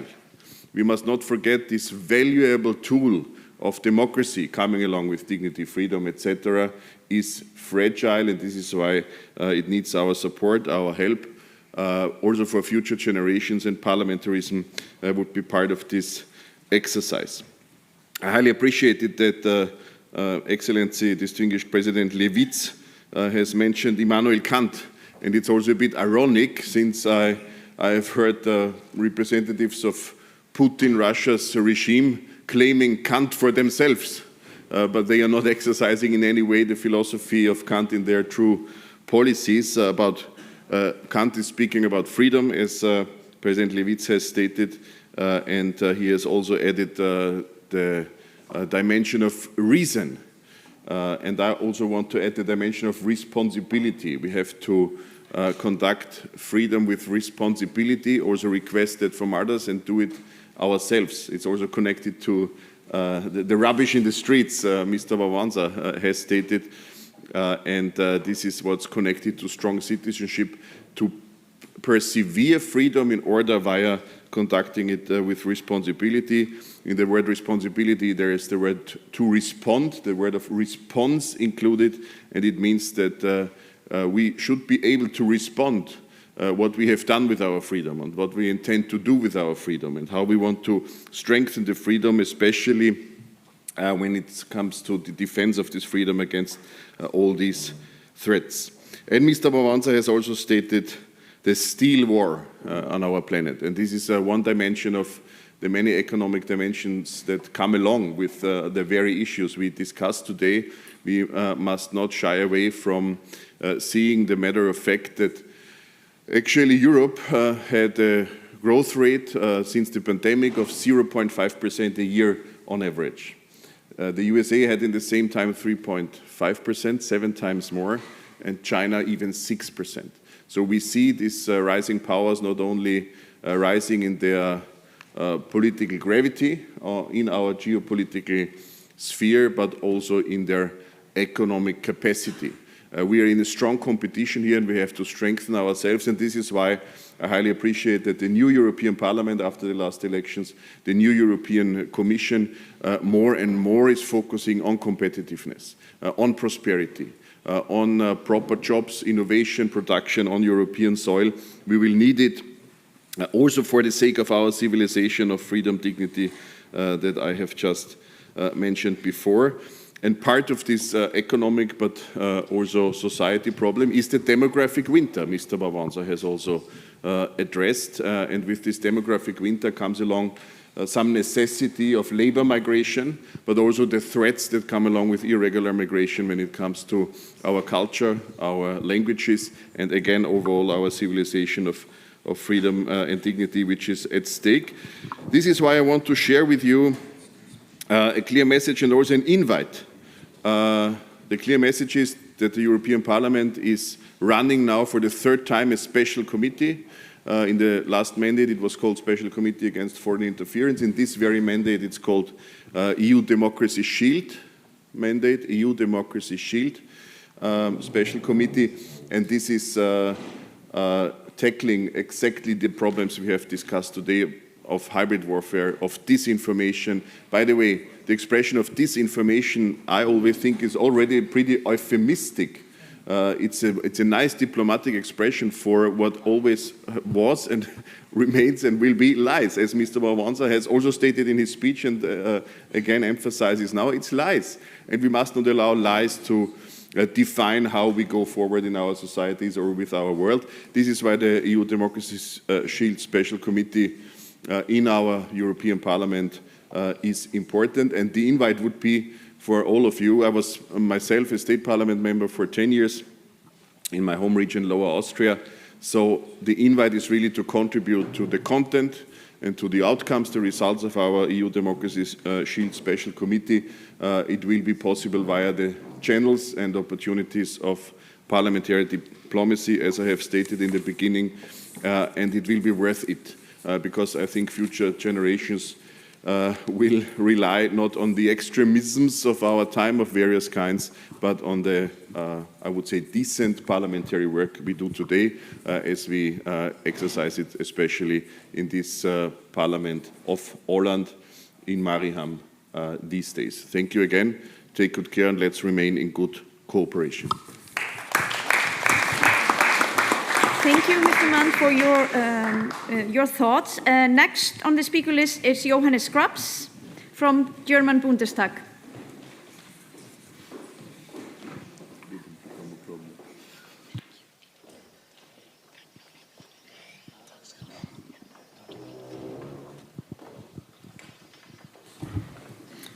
Yeah, thank you very much, honorable chairs, dear colleagues, honorable president of the BSPC. First of all, I would also like to thank our distinguished speakers of this last session, not just for their contributions, but also for sharing their thoughts in the panel discussion. I think this was really an excellent start in this last day of our this year's conference. It's for me a great honor to speak today here in the plenary hall of Lagtinget in front of so many colleagues of the parliaments of the whole Baltic Sea region. In this fully packed plenary chamber, I felt warmly welcome when I attended my first annual conference of the BSPC in 2018, and I felt warmly welcomed within the BSPC family in that time. At that time, another wise person from the Ålandic archipelago was our president back then. This year, together with Alfons, he's our host as Lagting president here in this building. We have heard Jörgen Pettersson yesterday, and I'm really glad to see you, Jörgen, if I may say that here, being in other responsibilities now, you really have never lost connection to the BSPC, and that you even are ready to chair this one session during our conference. I think this is worth a huge applause from all of us.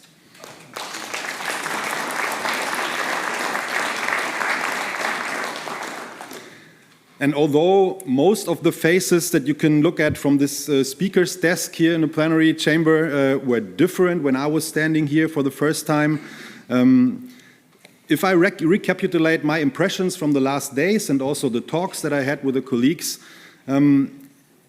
being welcome in such a democratic environment and to feel this fairness, the respect, colleagues that accept different arguments and positions while we are all striving for the best of our common region, and all that in a spirit of a constructive dialogue. From my perspective, this feeling of being welcome in this BSPC family, that seems to be actually exactly the same for the ones that are attending this BSPC conference for the first time this year.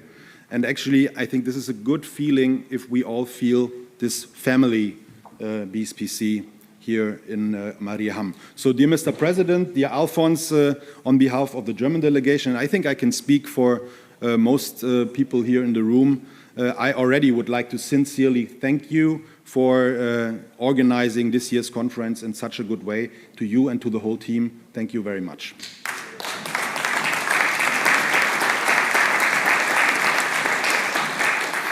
And in your opening speech, you reminded us of this symbolic power of the Åland Islands as an island of peace at the very heart of the Baltic Sea.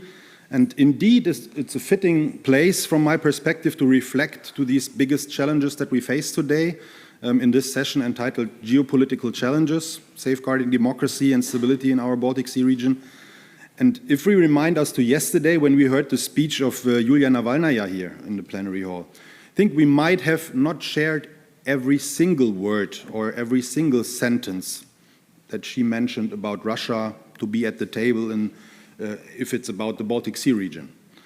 But I think the signal that we have sent by inviting her to condemn the war and Putin's regime, and at the same time also to offer the chance to show that there is another Russia, that there are other Russian voices. I think this was strongly mentioned from Sia as well as our excellent moderator of the last panel. I think that was a strong and important signal that we have sent out with this conference, that we see that there are other Russians and we have to support them. And Navalnaya rightly mentioned in her speech the presence of Russian delegations within the BSPC since the very first BSPC meeting in 1991, while reminding us of the fundamental principle that shaped the international rules-based order, the principle of territorial integrity. And it's vital for our world order. Also, Pekka Haavisto mentioned that. But this principle, it lasted tragically only until 2014, when Russia illegally annexed Crimean Peninsula and the eastern parts of Ukraine. And since then, it became indeed that things have dramatically changed, also to quote the Finnish President Alexander Stubb from yesterday. And he mentioned that just 10 years ago, the atmosphere was fundamentally different. And when then I look back just 7 years ago, the first annual conference that I attended here in Mariehamn, I still remember very well the discussions back then. And some faces that were there already 7 years ago, they might do as well. And I would like to recall upon the important work of our former Finnish colleague, Kristina Gestrin, as a rapporteur on eutrophication in the Baltic Sea. She was showing us already years ago that stability is not only about borders and armies, but about the sustainability of our shared natural environment. And she was presenting her report at the 2018 conference, mentioning that the annexion of Crimea with the following sanctions has made much more difficult to reach environmental goals in the Baltic Sea region, of course. And right after Kristina Gestrin, immediately, our, back then, Russian colleague took the floor, explained why Crimea, from her perspective, has always been Russian, and that there has not been any annexation that we could speak about. And that, by the way, Russians would protect Russians wherever they are and wherever Russian-speaking people live. And also today, I have the faces of especially our Baltic colleagues in front of my mind, and it was hard work back then to get back to somehow an atmosphere of constructive dialogue that we are used to have in this BSPC.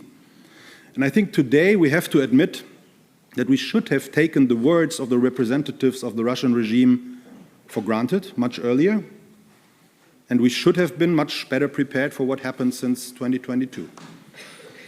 And in February 2022, as BSPC, we took a clear stand We were the very first parliamentary forum to suspend the membership of Russian delegations. There was a swift and decisive response to an act of aggression that continues to threaten peace and stability in our region till today. And since then, it was the crucial issue that we had to deal with in our annual conferences, in the standing committees, and as well in the work of our working groups. So our democracies and the democratic institutions that we all represent, they must remain strong and they must remain united in the face of these threats. NATO missions in the Baltic Sea and the broader Baltic Sentry initiative show that our response can not only be a political answer, but also needs to be a strategic one. That was mentioned in all debates during this conference. We have to resist this war of aggression together, and at the same time, we urgently need to tackle environmental challenges and the effects of climate change to preserve the foundation of our livelihood. The Helsinki Declaration and the OECD principles, we've heard it from Pekka Haavisto earlier as well, they remind us that economic resilience, that environmental protection, and that democratic governance are all interlinked.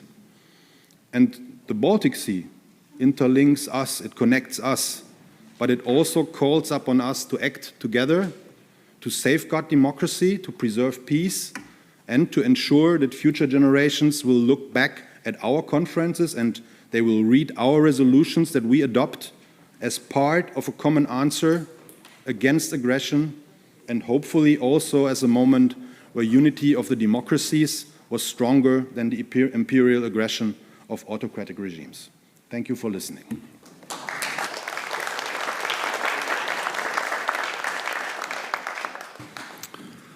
Thank you, Johannes. Great speech as always. The third speaker today is Mr. Tom Matsén from the Baltic Sea Youth Representatives. Tom, please.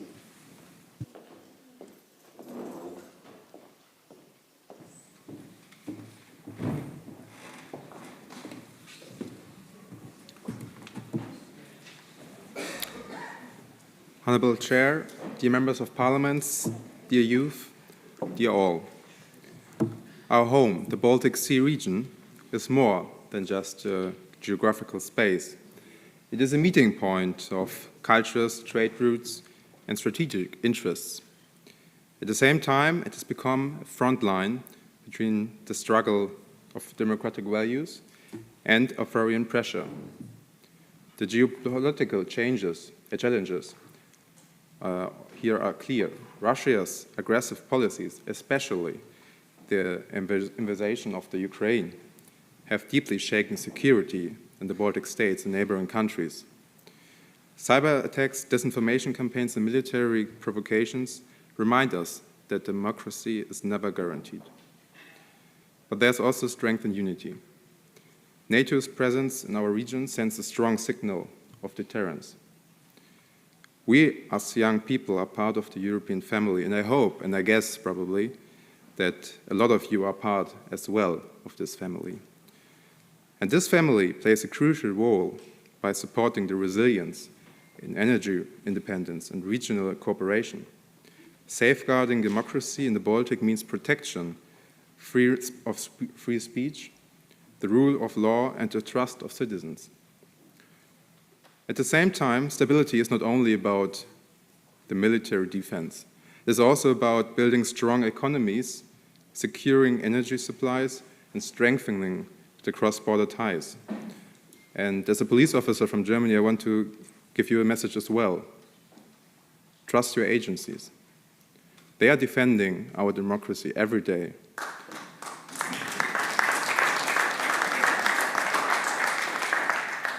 And we see a lot of foreign hybrid attacks on social media or spy activities, which are really difficult to investigate. And we need these tools to investigate these cases. And crime is not stopping at the borders. So why should data exchange, for example, do it as well? So to wrap it up, in the end, the message is simple. Democracy must be defended every single day by us, all of us. And the Baltic Sea region reminds us that freedom, security, and peace are not gifts of history.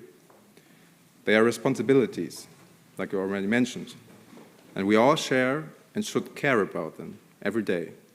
Thank you very much.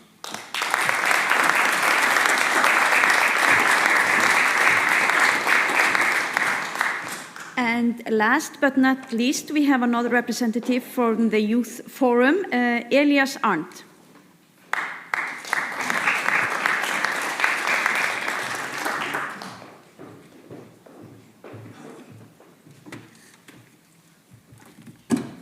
Honourable Chair, dear delegates, dear youth, I want to make a remark for the last panel discussion here on this stage. You said a lot of right things, thank you for that. But I have to make one last remark for the youth participation. Unfortunately, we had no further seat for a youth delegate in this discussion when it was about youth responsibilities. Of course, I think the youth is taking a lot of responsibility. I saw it in the last days. We have been 150 youth from all over the Baltic Sea region here in the Unkan in Mariehamn, and we worked on the recommendations to present to you. Unfortunately, only 30-40 youth delegates are here at the BSPC, but I saw that we took responsibility. And in my mind, it's not about Generation Z against X and Y. We have to work together. We have to take together the responsibility.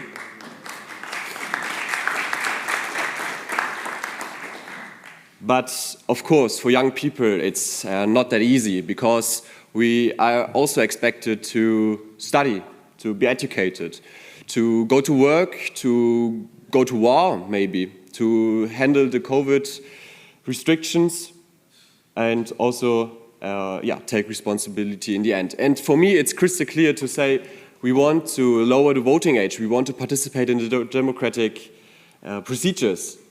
Then it's for me a crystal clear request for responsibility. And of course, we would also pick up the paper outside. We would say thank you, on Swedish it's tack, to the staff here outside and try also to show our responsibility. And I'm also the board member at BSPC, and our slogan is nothing about us without us. And so maybe this is one more time a really good chance to repeat this, to participate, to let the youth participate in your procedures. Thank you.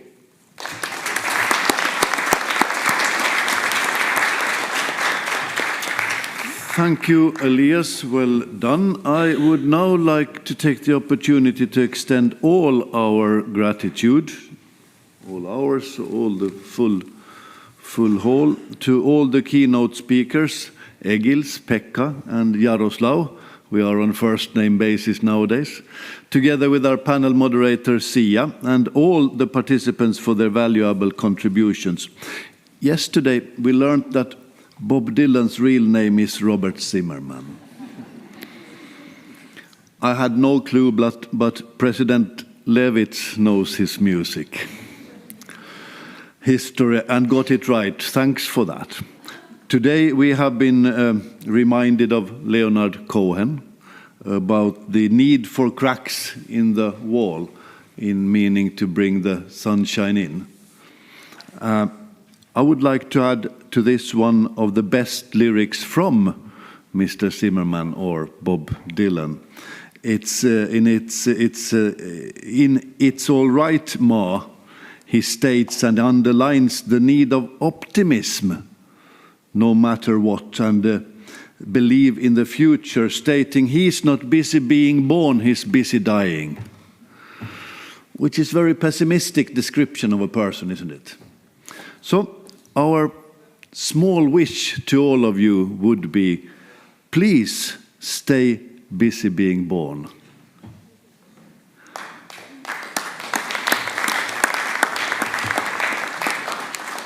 So with those words, today's session has underlined the need for resilience, democratic cohesion and strengthened cooperation in the face of turbulence. These discussions will feed directly into our resolution and our parliamentary responsibility across the Baltic Sea region. We will now adjourn for a break and reconvene at 11:05 for the 5th session. Thanks once again for your active participation. And remember, you are busy being born, you're not busy dying. Thank you for listening.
Good morning.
december 2024. Ja. Så nå er det sånn parlamentarisk. Og akkurat nå har vi flere her på huset. Ja. Det er jo fortsatt trening. Men det er jo ikke noe stille seg med. Ja, men det må vi gjøre. Det må vi gjøre. Det ser jeg. Skal jeg si? Ja.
Dear colleagues, I would kindly ask you to take your seats. We would like to proceed.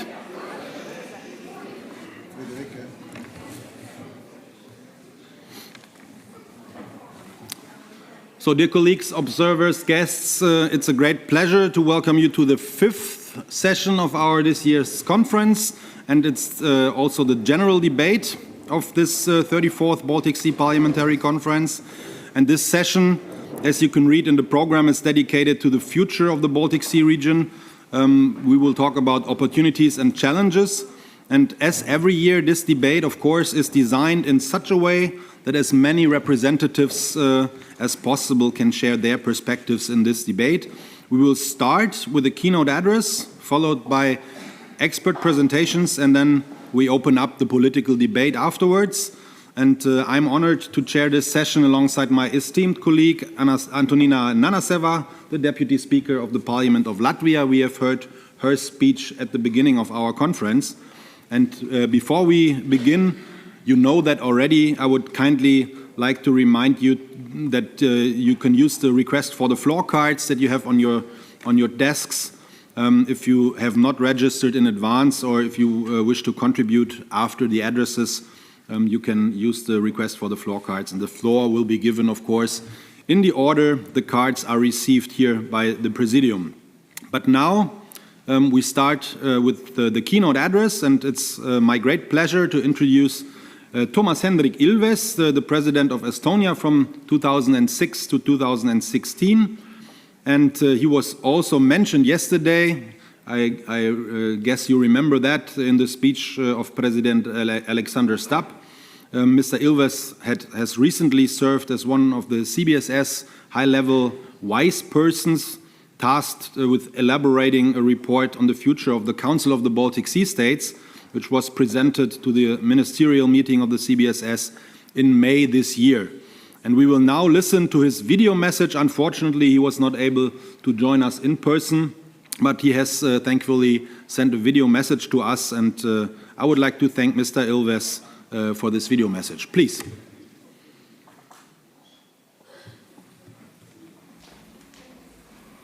Good morning.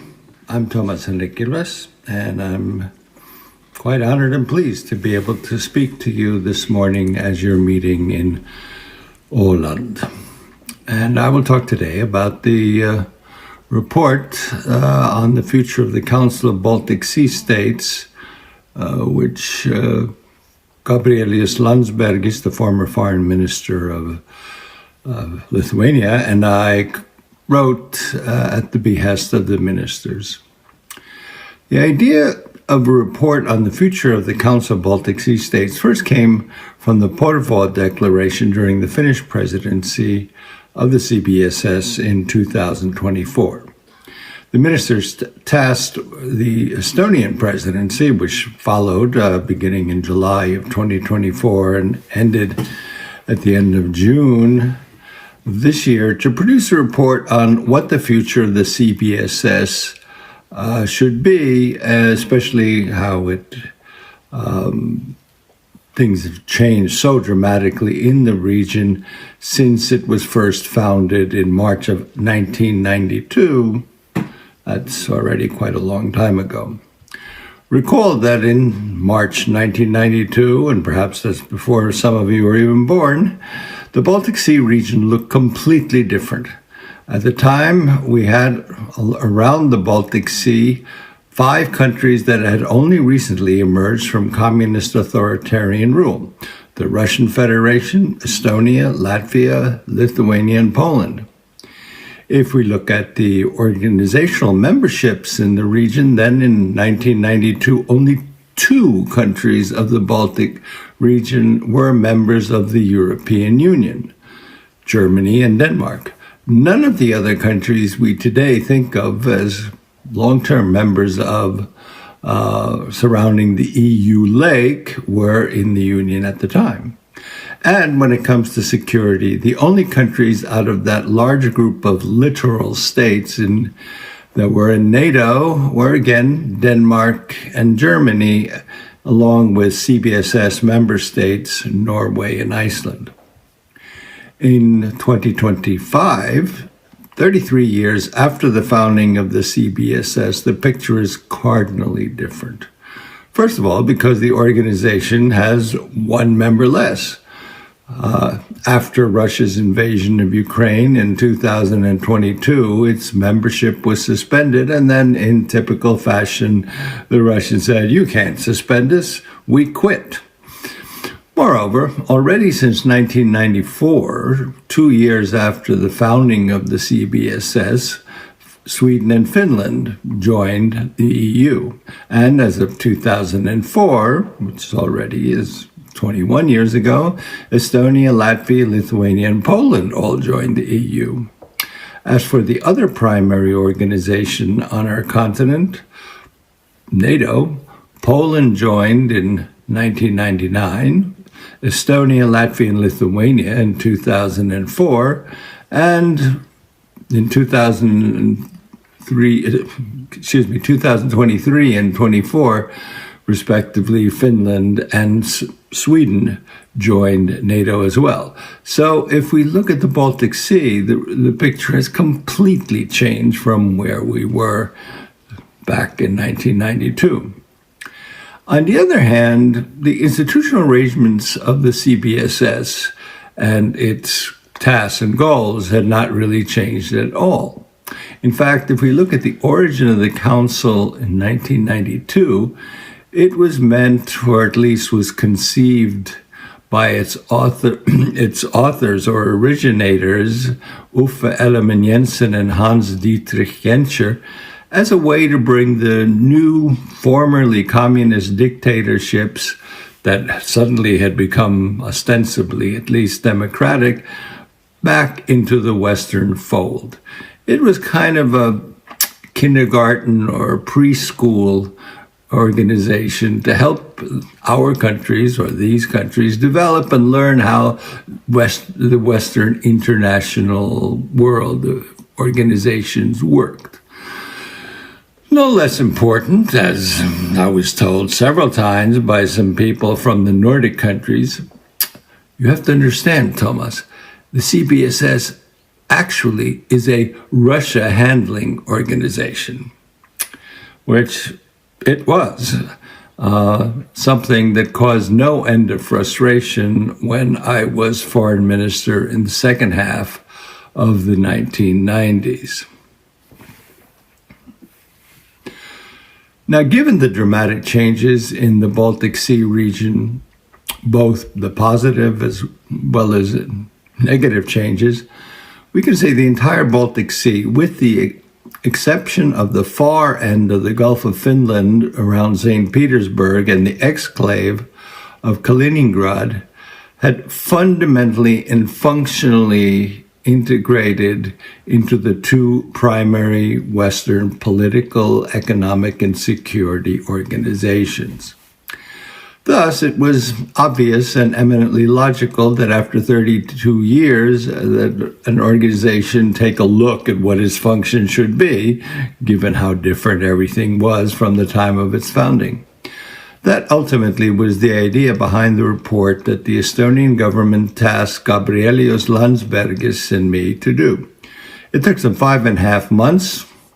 In order to accomplish our task, we interviewed all of the foreign ministers of the CBSS region, or members, for it is an organization of foreign ministries where all other activities by different ministries, interior, cultural, etc., theoretically at least, are coordinated by the foreign ministry of a country and led by it.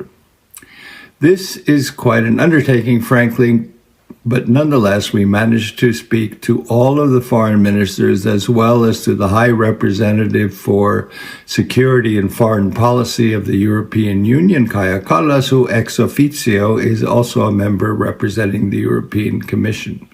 And in addition, we met in every country with the various think tanks that dealt with foreign security policy to get their opinion of what to do with the organization. What we found during these 5.5 months was that there was really just one fundamental concern that the foreign ministers had: the rapid deterioration of the security environment in the entire CBSS area since 2014, but especially since the full-scale invasion of Ukraine by Russia in February of 2022. The other activities of the CBS, which it had pursued through the years, from environmental protection to stopping child trafficking, including, believe it or not, stopping child trafficking in Bulgaria, which doesn't seem to be a particularly Baltic state, to a host of cultural exchange programs, did not interest the foreign ministers in the least. In fact, they thought other ministries should continue to pursue those aims, but not under the rubric, and especially not under or using the budgets of the foreign ministries. What mattered to foreign ministries was one thing: the dramatically changed security situation in and among the member states. Moreover, what they meant by the changed security situation really had to do with what is typically called gray zone or hybrid warfare. That is, activities that do not involve a military invasion, but are clearly hostile, often extremely dangerous, aggressive acts by a nation state. Personally, I'm not a fan of either term, gray zone or hybrid, because it basically strikes me as those are meant to kind of soften the description and keep us from saying actually who's doing what. I really do think it's one of those kind of silly euphemisms, as if the kind of activities we see are not war. But in any case, clearly they do fit von Clausewitz's definition of war, which is the continuation of policy by other means. And these most definitely are other means than standard diplomacy. But if you actually look at what kind of events we are talking about, they are cases of warfare, but because those cases are not immediately attributable to a country, you don't detect a missile flying over your airspace. You don't see troops coming into your territory. We don't want to say we've been purposefully attacked, though we all know who's doing it, and what kind of and who's behind it, and what the events that we're talking about actually have the intention of doing. So we're talking about cutting communications and energy cables. We are talking about bombs placed in airplanes, and that so far have been found before they've gone off. We've had major cases of arson in Lithuania and Poland.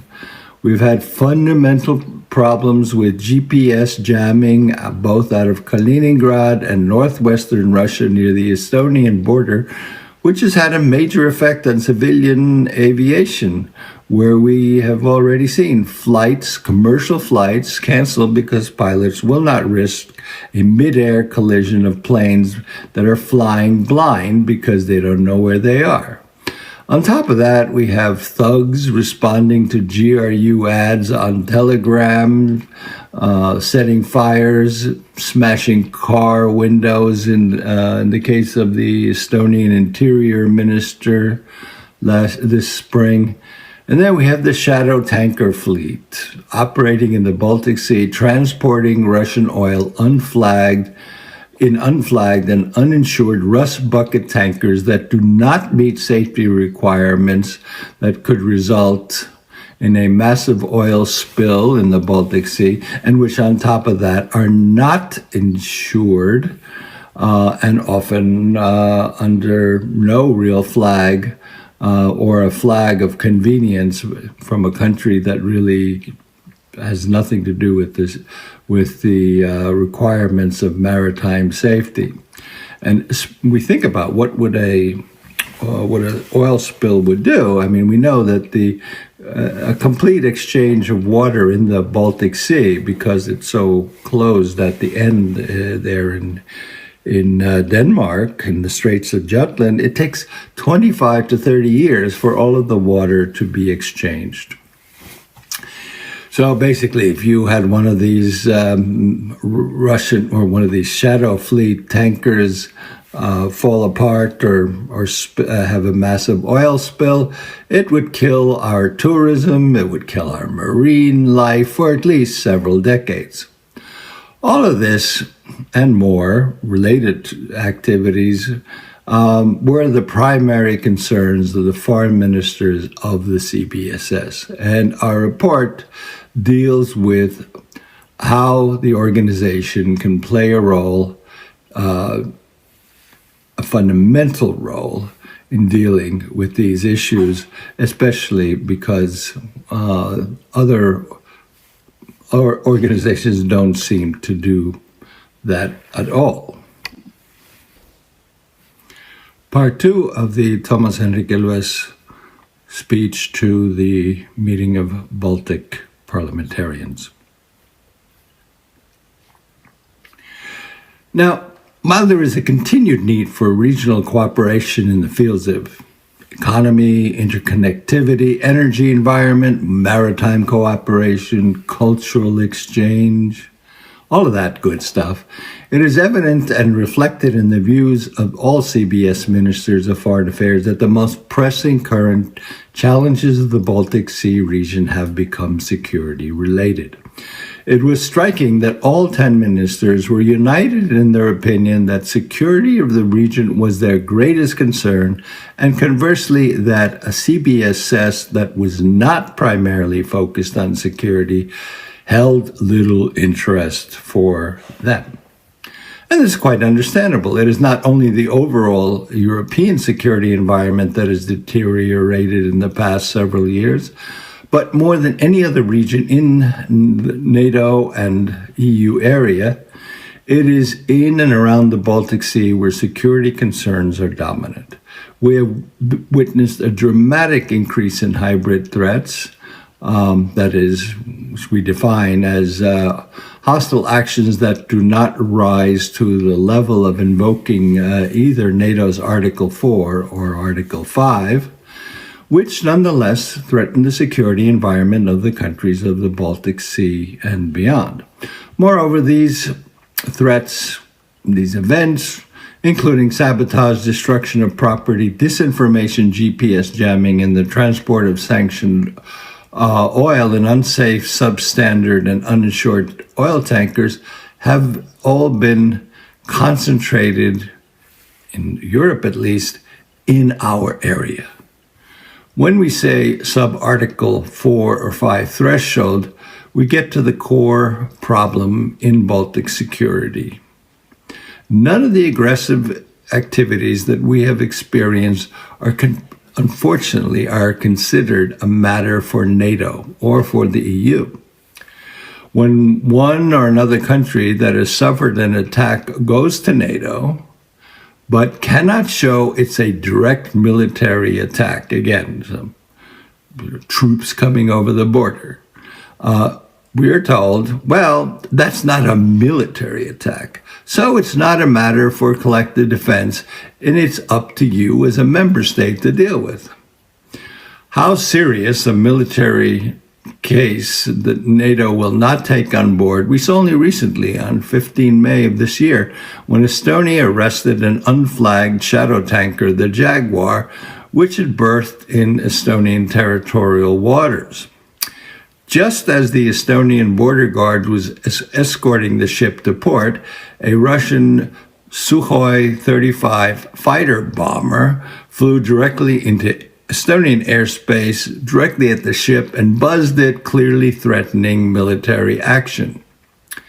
If nothing demonstrated the Russian lie that the Shadow Fleet has nothing to do with the Russian state, this was it. I mean, it's a military invention in foreign territory to protect this rust bucket. This was the case. Yet NATO did nothing. And tellingly, this happened as the 10 foreign ministers of the CBSS were meeting in Tallinn to listen to our report. And nor is the EU prepared to deal with these kinds of attacks. We may have Article 42.7 of the Lisbon Treaty, but no one at the EU level is willing to take action of the type that's needed. Yes, we may have a few months, in a few months, get some new sanctions. Maybe we'll throw out a diplomat, or maybe we'll have express serious, maybe even grave concern, but nothing that really will address the problem. So basically, tasked to come up with a plan for the future, we came up with 2 scenarios. Basically, one, declare that the CBSS has fulfilled its goals and tasks the way they were outlined in the 1992 founding declaration, and basically say, look, we don't need this organization anymore. It was very nice. Good job. Thanks, everyone. Thank you to everyone who's ever done anything for it, and simply shut it down. This wouldn't require much effort, and we could all go on our happy way and work on security issues in a different format. Alternatively, we can say, okay, we're going to reorient the focus of the organization to address the concerns and the only real concerns of the ministries in charge of the organization, and deal with current geopolitical realities, all of the problems that I just spent the first part of this speech talking about, and moreover, that since the activities of the CBSS are insufficiently regulated and lack guidance, we need to completely reform it and proceed in a different way. And that's what we suggested. That is what the ministers agreed to, and the summit in May passed this on to the Polish presidency of the CBSS, and now it's up to you, our dear Polish colleagues, to act upon the suggestions that were made, and which basically Poland was very much in favor of. Anyway, if you want to read the full report in its gory details, you can find it on the web by putting in icds.ee. That's the Estonian International Center for Defense Studies. And if you just Google CBSS, you'll get the report. You'll see all of the reports that they do. So become a rather fine security and foreign policy research institution. And there you can see all of the arguments that we made, all of the issues we dealt with. Unfortunately, none of us have the time here, either you to listen to me talking about this or me to talk about it at the length that the report actually covers, but I'm sure if you're genuinely interested, you can read it there. So thank you very much. I'm quite envious that I'm not there today to give you this speech. Unfortunately, for health reasons, I'm not allowed to travel this week. And so the best option in order to get the message out was to speak to you in this way. Thank you, and have a wonderful conference. Bye-bye.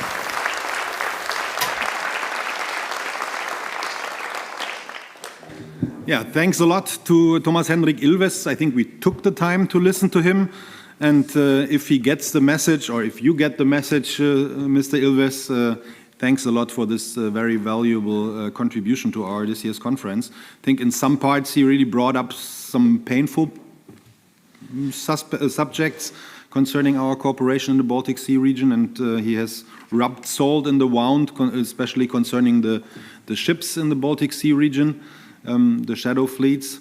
But I think it has become very clear that especially when he was telling us about his huge experience, that we have to know about the past, we have to know our history to be able to shape the future. And we are glad that he was sharing his vision for the future of the CBSS. Right now? Yeah. But then Andres has raised his hand. When can we get the support? I think it will be presented on our webpage after the conference. As usually, we can see, like, so if you didn't follow good enough, you can see that video on the webpage of the BSPC after the conference once again, and you can share it as well. But mentioning Poland, President Ilves has perfectly built the bridge to our next speaker, and that is Ms. Katarzyna Bacikowska. She's the chair of the CBSS Committee of Senior Officials, and that, as we all know, plays a central role in shaping the agenda of our regional cooperation, and that's why we are glad to have you here. Ms. Bacikowska, the floor is yours.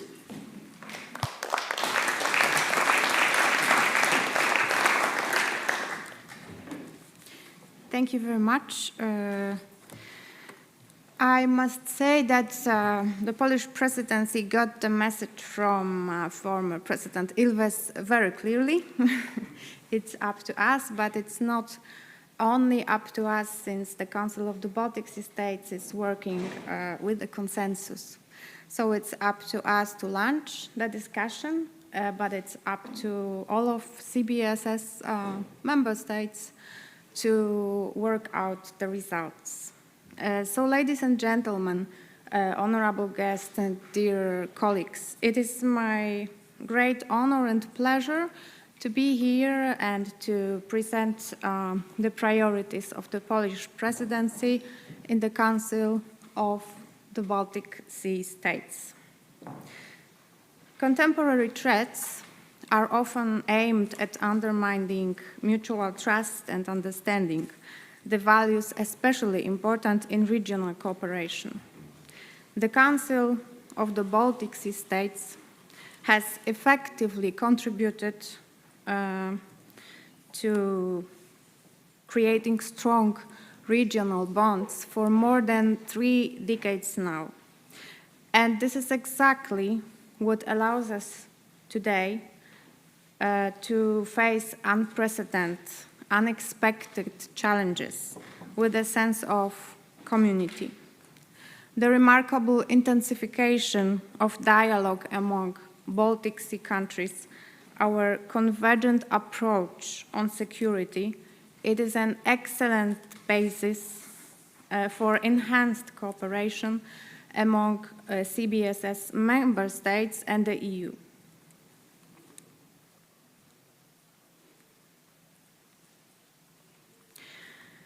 Russia's aggression against Ukraine has profoundly impacted regional cooperation in the Baltic area, prompting a significant re-evaluation of the EU and regional strategic priorities and goals. The evolving security landscape underscores the importance of building long-term resilience through a holistic whole society approach, including youth involvement and their perspective. President Ilves, in his speech, compared a CBSS at some stage of its development to a kind of kindergarten of preschooling for Baltic Sea region countries. And I must say that it only underlines the importance of the education of youth, their involvement, and it is something that brought great effects, in fact. reshaping the regional cooperation and tailor it to current geopolitical situation, it is a challenge that we today should take at the same time as an opportunity. Opportunity to move forward, opportunity to emerge stronger. This is in line with the main fundings presented by the high-level wise persons whose report on the CBSS future was presented in Vihula during the last CBSS ministerial session. Polish CBSS presidency shares the opinion of the report's authors that there is a need to refocus the Council in order to effectively meet the new security environment.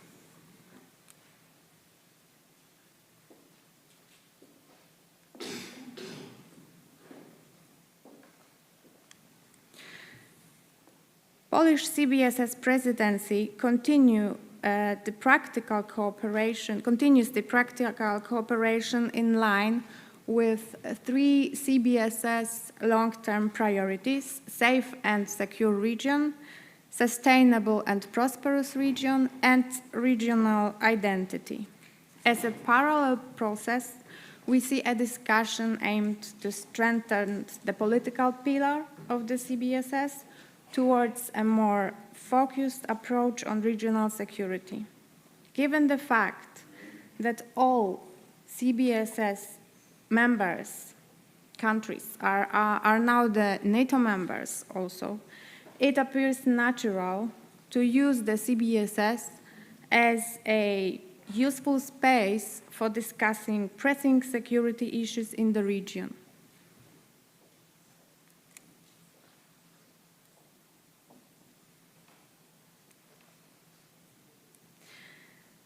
Polish CBSS presidency would like to use the CBSS structures to a better coordination in such areas as protection of critical underwater infrastructure, as well as countering the shadow fleets. Strengthened cooperation between Baltic Sea countries and Ukraine is one of a very important components of the regional cooperation. And it should be further developed within the CBSS. It is also a useful tool of gaining experience at the Ukrainian road to the European integration.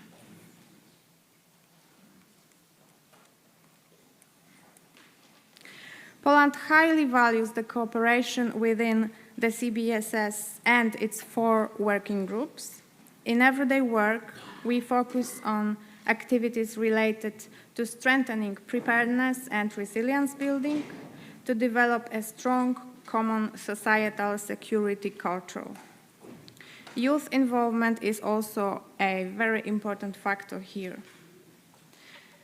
The priority is given inter alia to the anti-trafficking system with a special focus on minors and preventing the forced labor. We are also continuing the work of previous presidencies in the area of green shipping corridors.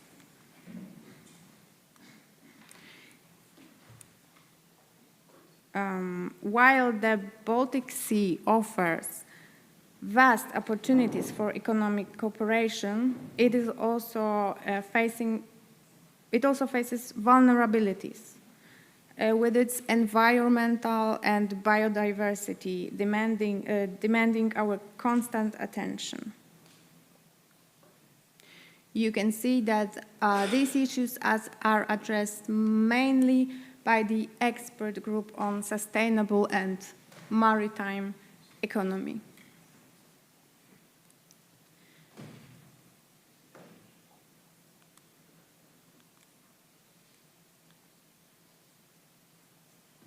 The regional identity, it is also extremely important There is no one dedicated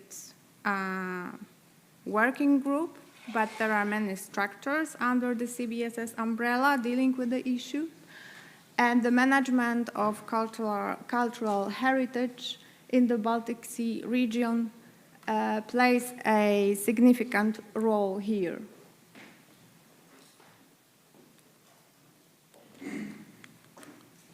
Okay, now I would like to come back to the first slide, so please give me a second. So the specific nature of the Baltic Sea requires a specific approach. And the CBSS, bringing together all Baltic Sea countries, all like-minded allies,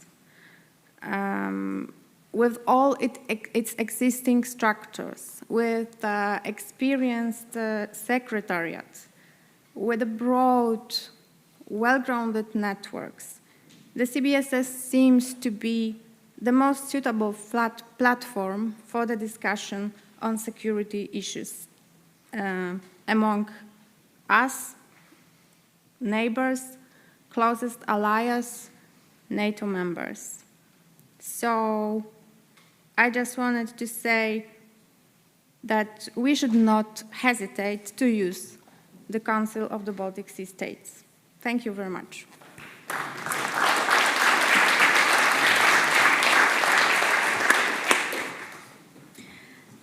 Thank you, Ms. Bartsikowska, for your insightful remarks and for highlighting the CBSS perspective. So with that, we kind of looked at the past of CBSS and the future of CBSS. And then in the previous session, we compared or we talked about the efficiency versus inclusion into decision-making. So that now it's time to turn into the issue of freedom of speech versus disinformation. And our next speaker is Ms. Alice Tolmeyer, a founder of executive director of Defend Democracy, who has long been engaged in strengthening democratic resilience. And so, Ms. Tolmeyer, the floor is yours.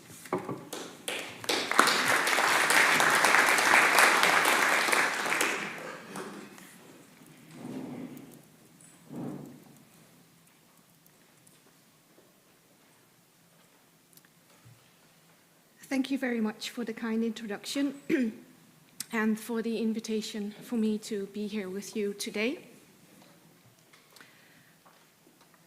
As a non-partisan organization specializing in societal resilience against hybrid threats, Defend Democracy welcomes the opportunity to engage with this very esteemed audience.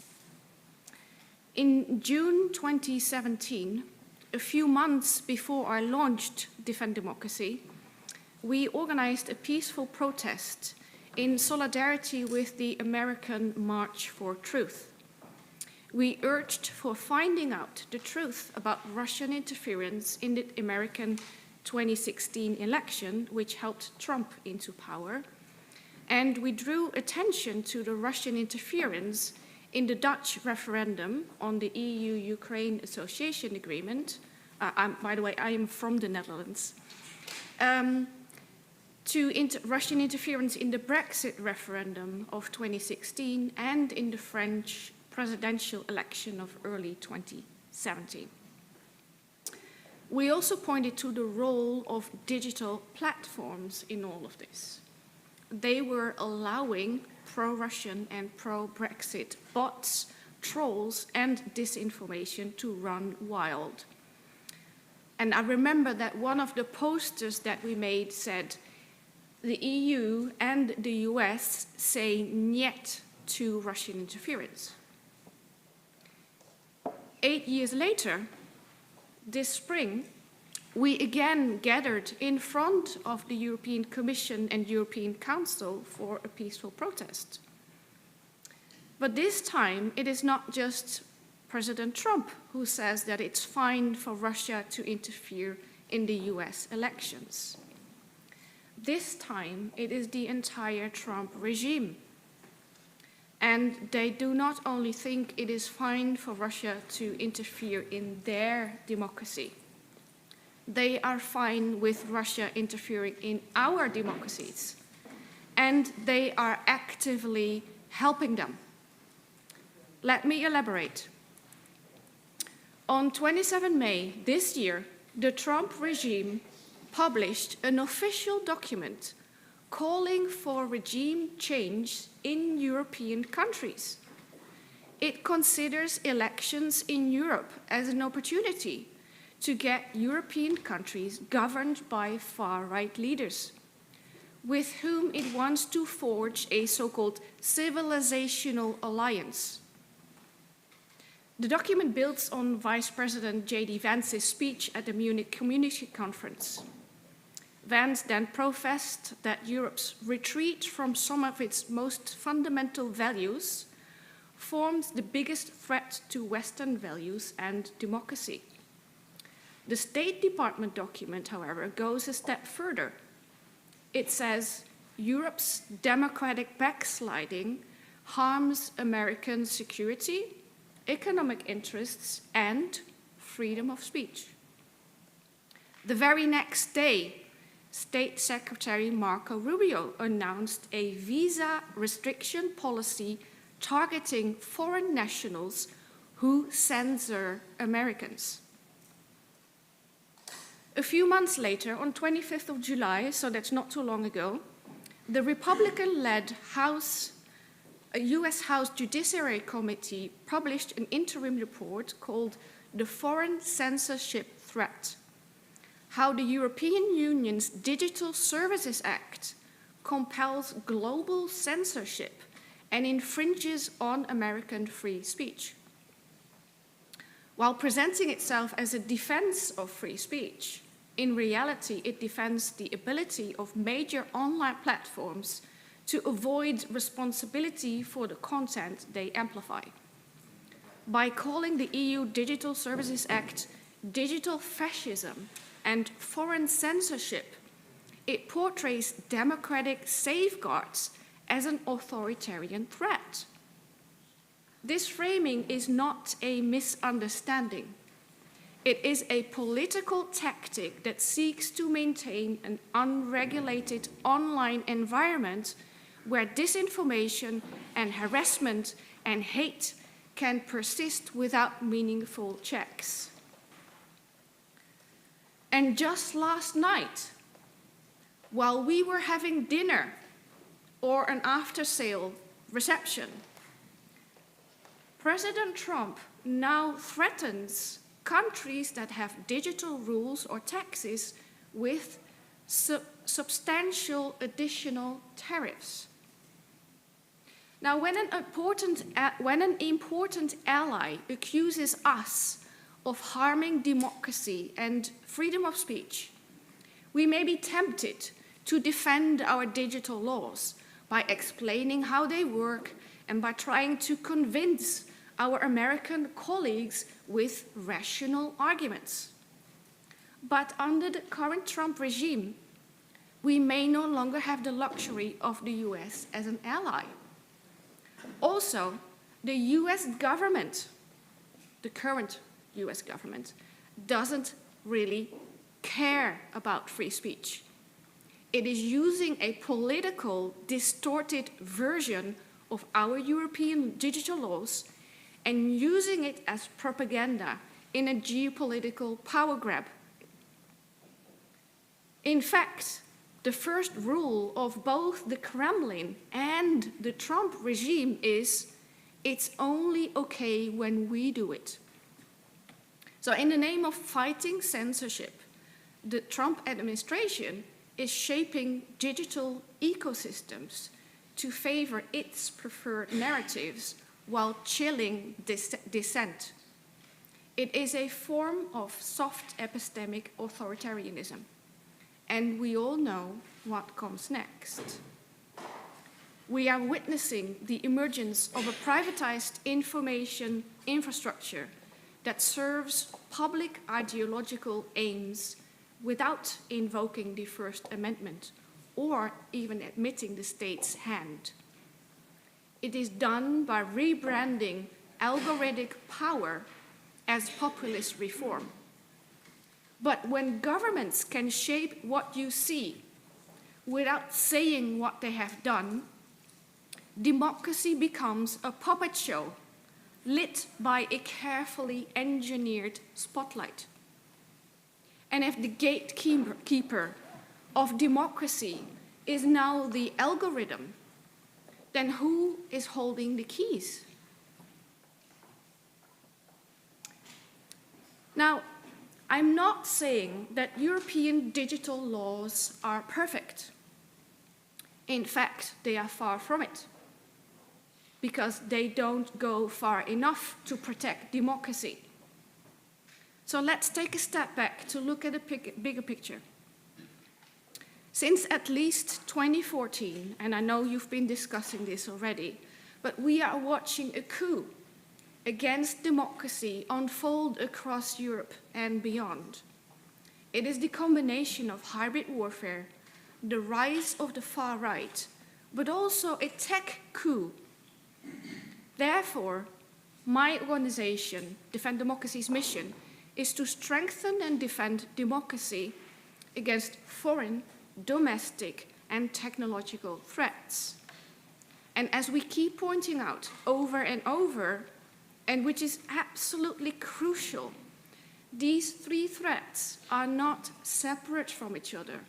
They are interconnected, and they are reinforcing each other.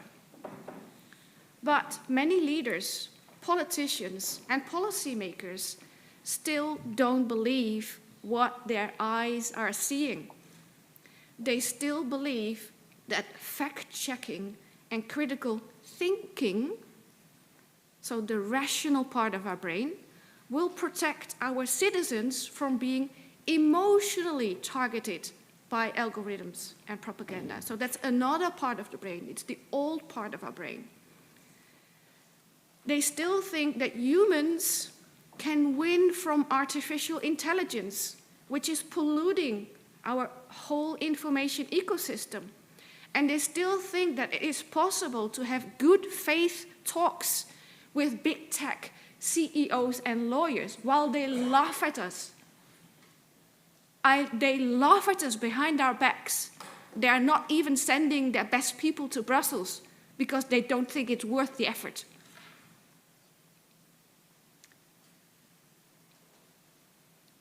We still think that the Digital Services Act and the Digital Markets Act are sufficient to protect democracy, and that we have time to find out if they even work before our privacy has become non-existent due to digital surveillance, before our social cohesion is lethally wounded by polarization, and before our democracies are undermined not only from the outside, but also from within. So my question is, do we, and does the European Union have the courage to take and enforce adequate structural measures to defend democracy against the weaponization of digital platforms by foreign and domestic adversaries of democracy? On that part, I will be very happy to elaborate bilaterally or in email correspondence, but I think it will go too long and too deep to go in all those details. I can share you what we submitted to the, as the European Parliament representative already mentioned, the European Democracy Shield public consultation by the European Commission. We participated in roundtables, in many panels. I love talking about tech. I, by the way, studied philosophy of technology and science, but it will go too long and too deep, I think, to elaborate on that. So let me close by a few more words. Pretty recently, the president of the European Commission, von der Leyen, said that in Europe, and I quote, "We don't have tech bros or oligarchs," end of quote. She's completely mistaken. We have tech bros. We have American tech bros and Chinese tech bros. And we have oligarchs. We have the rich kids of Russian oligarchs celebrating holidays in our countries. So how long can Europe hold the line if we don't take defending our democracy as serious as defending our territory? What is the point of pouring billions into defense? And I'm not saying we shouldn't, but what is the point of pouring billions into defense if we are underinvesting in what we want to defend? Our freedoms and rights, our democracy, the very existence of the European project. We need not only investments in hard security, but also in democratic security. We must urgently fix the pillars and the roof of our democracy and take structural measures against the weaponizations of platforms so that it becomes harder to attack democracy from the outside and to undermine it from the inside. To the European Commission, I would say, we cannot allow the enforcement of the EU Digital Services Act and the Digital Markets Acts to be used as bargaining chips in a trade war with the United States. American and also Chinese tech is like Russian gas. It makes us addicted and dependent, which is dangerous not only for our democracy, but also for our security. Let me paraphrase Winston Churchill. You are given the choice between dishonor and trade war. Choose dishonor, and you will have a trade war anyway. Dear parliamentarians, democracy will not defend itself. With Trump, Putin, and tech bros teaming up, it is time we stand up for democracy, to defend it while we still can. Our window of opportunity is closing fast. Defense ministers and intelligence services are warning for rising sabotage across Europe and assess that Russia may escalate their imperial war to one or more NATO countries within a few years. And meanwhile, the Trump regime wants regime change in the European Union, framing our digital laws as censorship. We must prevent Europe from turning into a copy or a colony of the United States. If the future of our democracies depends on our preparedness and resilience, we must start work today. Thank you.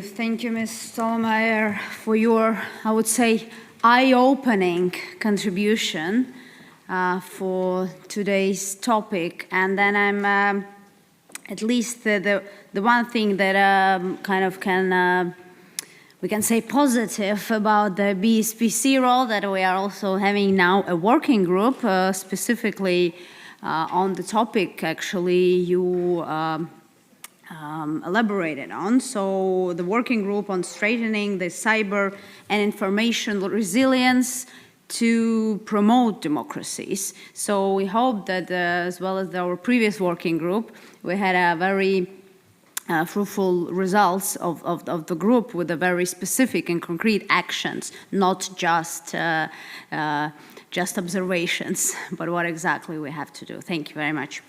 And then we continue with our final invited speaker is Professor Åsa Wigforss, and Professor of Philosophy at Stockholm University and a member of the Swedish Academy.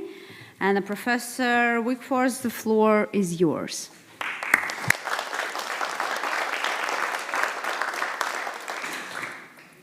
Thank you so much. There we go. Very good.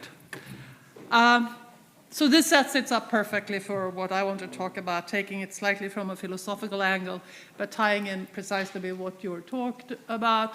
In the 90s, we were all very optimistic about the democratic potential of the internet, right? It wasn't a crazy idea. Suddenly, there was a situation where everybody could participate in public debates, and especially when social media came, there was a possibility of organizing. We have the Arabic Spring. There was the availability of knowledge to everyone across the globe easily. This will be great, right? Democracy will be renewed. We know what happened and where we are now. Totalitarian states getting increasingly totalitarian, of course, but we have the situation of democracies going under across the globe. And mostly it's not military coups. It's this very stepwise dismantling of democracy by democratically elected leaders through the people, right? This is what we're looking at. That's a process of autocratization, that it's called, where the end result is not typically a totalitarian state, although we shall see where the US ends up, but what is called an electoral autocracy, like in Hungary. So people go vote, but voting is meaningless because the fundamental rights and freedoms are not there for voting to make sense or to be a democratic action. So that's where we're going. These are data from varieties of democracy, leading democracy institute in Sweden, in Gothenburg, world leading, collecting data from across the world over a few decades now. And you can see, for example, here, the number of countries autocratizing during 2024, in the 2024 report, 45. Now, the US will be added next year, for sure. That's where we are. Now, there's a lot, political scientists have a lot of different explanations of what's going on. Why do people vote against democracy, right? Increasing economic inequalities and all that. Immigration. Now, those factors vary from country to country tremendously, but there's one thing that doesn't vary, and that is the new information environment. And I just think, where should I point? Where is the thing I should point to? There we go. No, too fast. There we go. You can say, of course, it's not one factor that's driving this. It's a multifactorial explanation. There are vulnerabilities in the societies, but you cannot explain what's going on without talking about the new information environment. There is absolutely no way. This is maybe not sufficient for what's going on, but it is absolutely a necessary component. And it also is what we need to fix to defend democracy, right? Now, what is this new information environment? In the research program that I led, we had, it was on knowledge resistance, we had a cross-disciplinary research program. We had the media and communication scholars, they were conceptualizing this new information landscape this way. They describe it as a high-choice information landscape. What does that mean? Well, it means the choice falls up on me, us as individuals, what source of information I would go to. In practice, the number of choices is unlimited. What does that mean? Well, it means that my individual abilities, or not so great abilities, or my motivations and my prejudices and my prior beliefs will steer, guide what source I choose. And we're going to end up in some very bad places, very often. This, the scholars say, has affected people's use of media, of traditional media, and trust in media. A very striking thing about what the situation we have now is politically polarized trust in media. So if you're on the right, you trust alternative media, and so, but not public service and so on. This goes throughout Europe and the US. We have, of course, increased amount of false and misleading information, mainly as a result of the lack of gatekeepers. So we have not just a proverbial guy in the basement who sort of is influencer on climate change and making up his own theories. We also have the state actors, like Russia, who can go straight into the heart of our democracies and influence what people think and how they argue and what they do, because that's the goal, to influence what they do. And then, of course, we have the new gatekeepers. I mean, there's a lot of talk about content moderation as if that wasn't happening anyhow. It's all content is always moderated, but it's just a question of how you do it. Now it's the algorithms that amplify extremist content and unreliable content. So that's your new information landscape. Now, so maybe we were incredibly naive in the 90s when we thought this would be great, right? And maybe we should have known better. Of course, if you add to this AI, we have an unbelievable mess going forward, I think. During the super election year of 2024, people thought there was going to be a total disruption from AI. It didn't quite happen yet, but there was a lot of fake videos and movies and pictures, and of course, robocalls, politicians, fake voices, and lots and lots and lots of disinformation campaigns and bots. So yeah, it's happening already. It's going to get 1,000 times worse. Like I said, maybe we shouldn't have been so surprised by this. In a recent book by Zach Gershberg and Sean Illing, they talk about the paradox of democracy. And they note that the more widely accessible the media of a society, the information of a society is, the more susceptible the society is to demagoguery, distraction, and spectacle. This, they say, go all the way back to ancient Greece, when democracy went under. It was a different kind of democracy, of course, because of the sophists coming on the scene. So they go through history where this keeps happening. When you open up information, things don't go well. So there's clearly something there that we should have known. Now, the worry about democracy and demagoguery, of course, goes back to Plato. He was no great believer in democracy, precisely because he thought people are too vulnerable to manipulation, and voter ignorance will lead to tyranny. This was Plato's concern. And he's been criticized a lot for that, for being against democracy. But he's not wrong, of course, because the point he's making is that we can't have democracy and voter ignorance. But the answer, of course, is not to not have democracy, like he suggested, a pistocracy led by philosophers. Not a good idea, I can tell you. But the answer is to educate the public, right?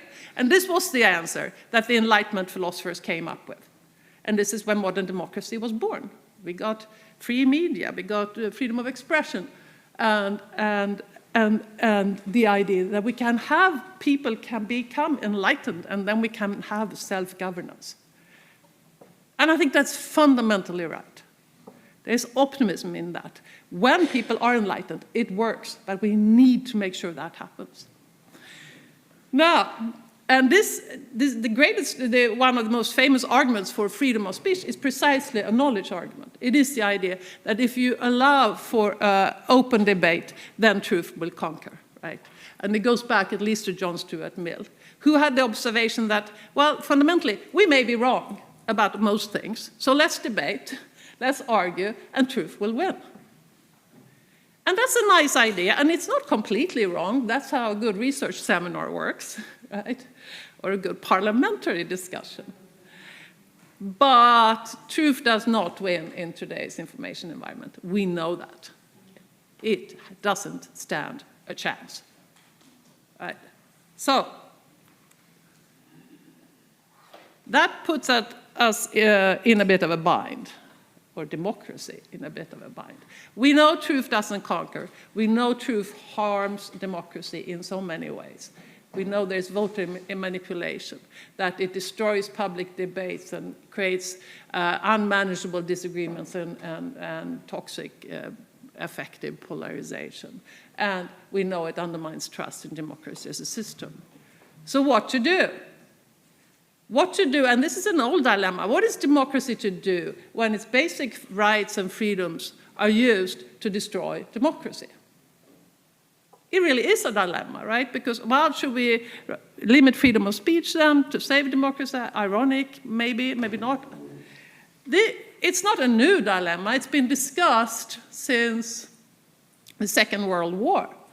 And Karl Popper, the philosopher, was famous for, well, he's famous for many things, but in his book, The Open Society and Its Enemies, he talks about this paradox of tolerance.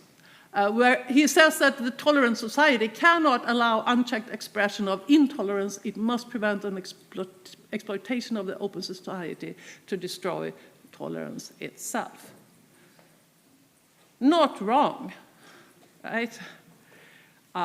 I've tried to discuss this in Sweden, and every time I get hit on my head because I'm against democracy, they say, right? So this is a very difficult thing to discuss. But I think it's intellectually dishonest to just rule it out, that we need stricter rules around hate speech, for example. And after the Second World War, the result was indeed, well, we had limitations of freedom of speech. In Germany, for example, around Holocaust denialism. But the debate then was mostly about demonstrations also. Should we allow Nazis to demonstrate? Maybe not. So that's something we should have a serious intellectual discussion about. But I also think, and I want to really stress this, that it is a piece of propaganda that every effort to improve the information environment is censorship. That is just propaganda. It's not true. And it's a very dangerous kind of propaganda. It's what Alice was talking about, the Wałęsa speech and the State Department speech. Right? You can improve the information environment without adding further restrictions of freedom of speech. We know that because the Digital Services Act doesn't actually limit freedom of speech in any way. Right? There are things we can do. So even if we legislate, we can do it without limiting freedom of speech. We just need to demand greater responsibility from these tech companies, for example. And there are other things we can do. I want to refer you all to this if you don't know about it. The International Panel of the Information Environment. It was started 2023, and it was meant to be sort of like the Intergovernmental Panel on Climate Change. It collects meta-studies of what experts say about disinformation, misinformation. Here, for example, is a report from 2024, which is about what experts think are the best means to improve the information environment. And the first two things that come up among most experts is support free and independent media. Now that's interesting, right? Public service. Adopt digital media literacy campaigns is number 2. So there are lots of things we can do if we actually take these challenges seriously, as we should do before the window closes. Finally, I want to leave you with a bit of philosophy. There's a lot of talk about freedom of speech, but let's not forget freedom of opinion, which actually is the important thing, and it is what underlies these arguments for freedom of speech. It's typically defined this way: the right to hold opinions without interference. I think it wouldn't be crazy to interpret that to have the right to not live in a toxic information environment, live in a healthy information environment. Because the truth is, our cognition, human cognition, is utterly dependent on the quality of its information environment. You can talk about critical thinking as long as you like. No matter how smart you are, if your information environment is poisoned, you will end up believing lots of crazy things. That is just how it is. So we cannot fix this by talking about individual level interventions. That's what you were talking about too. Only we need to improve the information environment. And I am with Hannah Arendt, the great philosopher who really studied totalitarian state and disinformation and lying, where she says that freedom of, this is from Politics and Lying, I think. Freedom of opinion is a farce unless factual information is guaranteed and the facts themselves are not in dispute. Hear to that. Thank you.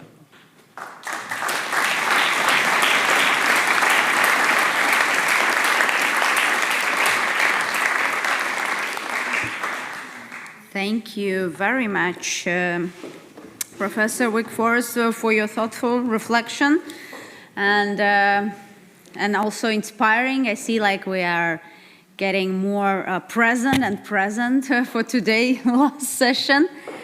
And again, have some hopes to our working group.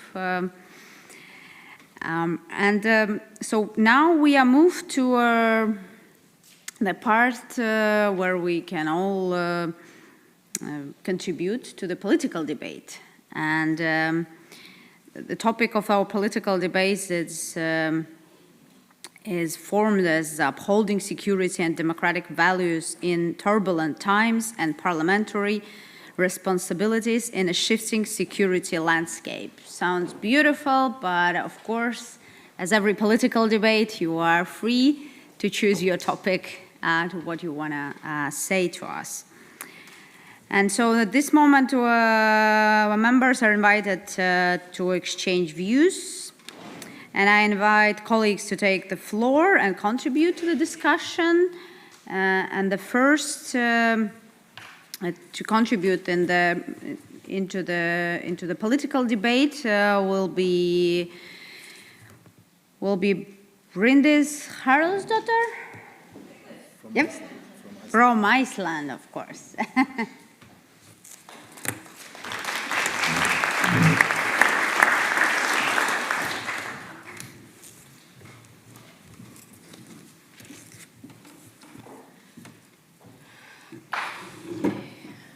Honorable chairs, I'm so inspired after this lecture, and I would actually, I feel like we need more hours, but we are finishing up, so we're coming to the close.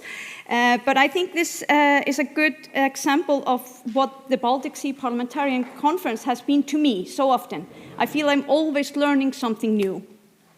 But I just wanted to come up here and express my sincere gratitude to the President of this year's conference, Mr. Alfonsson Roblum, and to Åland for the very, very warm hospitality and excellent organization of our meeting. It has truly been a pleasure. Thank you. Although Iceland is not geographically part of the Baltic Sea region, we deeply value this cooperation and consider it highly important. As an island nation in the middle of the Atlantic, we are particularly focused on the challenges of managing and protecting the marine environment. We have much else in common, not least our shared values. We also share some threats. While Russia is not our neighbor throughout the Baltic Sea, it is our neighbor in the Arctic. This gives us strong reason to stand united against an aggressor that disregards international law and democratic principles. That binds us here today is our shared commitment to the opposite, respect for those principles, and our continued work to defend and uphold them. I am very pleased that we have reached agreement on the conference resolution. For several years now, the Icelandic delegation has proposed the same contribution to this resolution, one that applies to but also transcends the Baltic Sea region. It concerns fundamental human rights, especially women's right over their own bodies and the rights and dignity of the LGBTQ+ people. These are not simply political positions, but expressions of the values we share across our nations.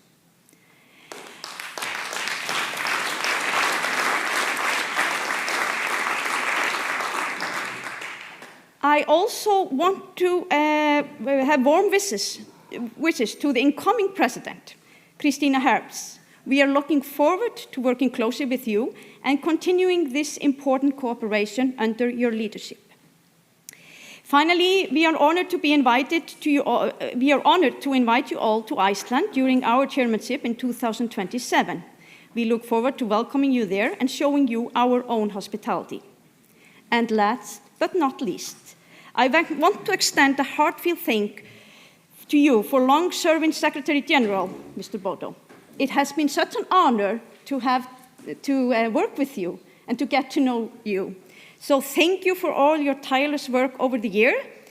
It has been invaluable to this forum and its success. I would also like to extend a warm welcome. Yes, please.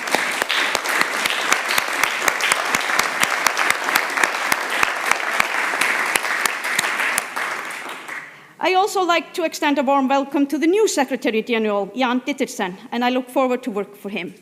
Thank you all for a great conference. Looking forward to our next meeting.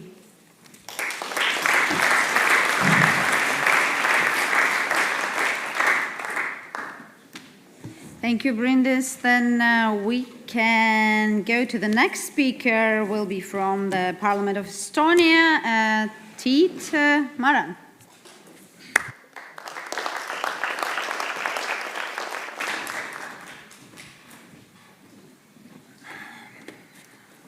Dear friends, distinguished guests, parliamentarians, I'm really pleased to have a chance to talk here, and I would like to exchange a couple of ideas which I got during hearing these talks. First, I have to say that the last session really was extremely inspiring. Thank you very much. But I also would like to express my gratitude for the hosts and also for the organizers, because we really have had fantastic 2 days, which is so packed of interesting ideas and interesting possibilities to go further. What I would like to talk, I would like to have 2 ideas to share with you. And one is starting with the word a bubble, which we heard during the last session, that we politicians tend to be inside of a bubble and we have to go outside of the bubble. I think this conference has been doing a fantastic work because we have so many young people here.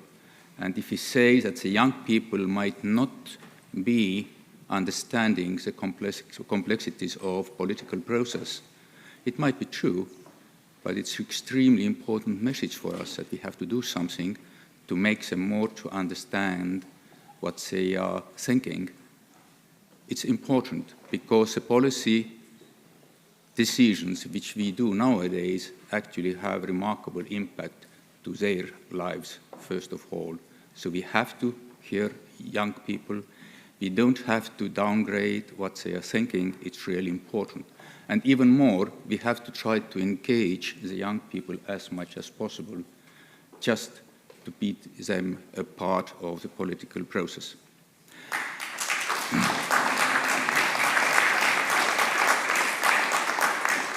And the second point is coming from the word security. To my understanding, security have different phases.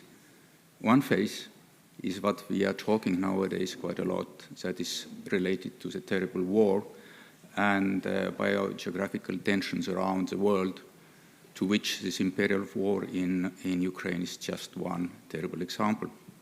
But there is also another side of this word, and that's environmental crisis. It's also is important aspect in security. What is even more, these 2 aspects, 2 different kinds of a silver coin, are actually interconnected. If you think about the Ukrainian war, what kind of impact it has to our environmental crisis increasing. Just think about the forests and soils and waters which are spoiled, which takes decades, if even more time, to restore. Or think about the 230 million cubic meters of carbon which is actually discharged to the atmosphere, which is making more than Austria, Czech Republic, Hungary, and Slovakia together in 1 year. So the political crisis, geopolitical crisis have impact to the crisis in the environment, and it's also vice versa. Because very often the geopolitical crises are actually caused directly or indirectly also by the shortage of resource for a growth. So what's the point here is that we are talking about security. We never should actually forget that we have to talk also about environmental crisis. We don't have to downplay it in our political agendas. Thank you.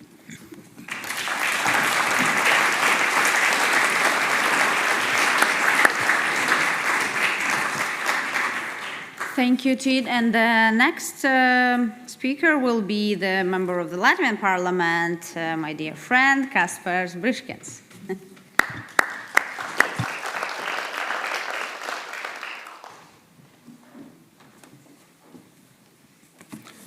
Thank you, Antonina. Honorable chairs, dear colleagues and friends. I've been honored to be amongst you these couple of days, and it's a little bit sad to be boarding a ferry in a couple of hours to leave this very wonderful and inspiring event.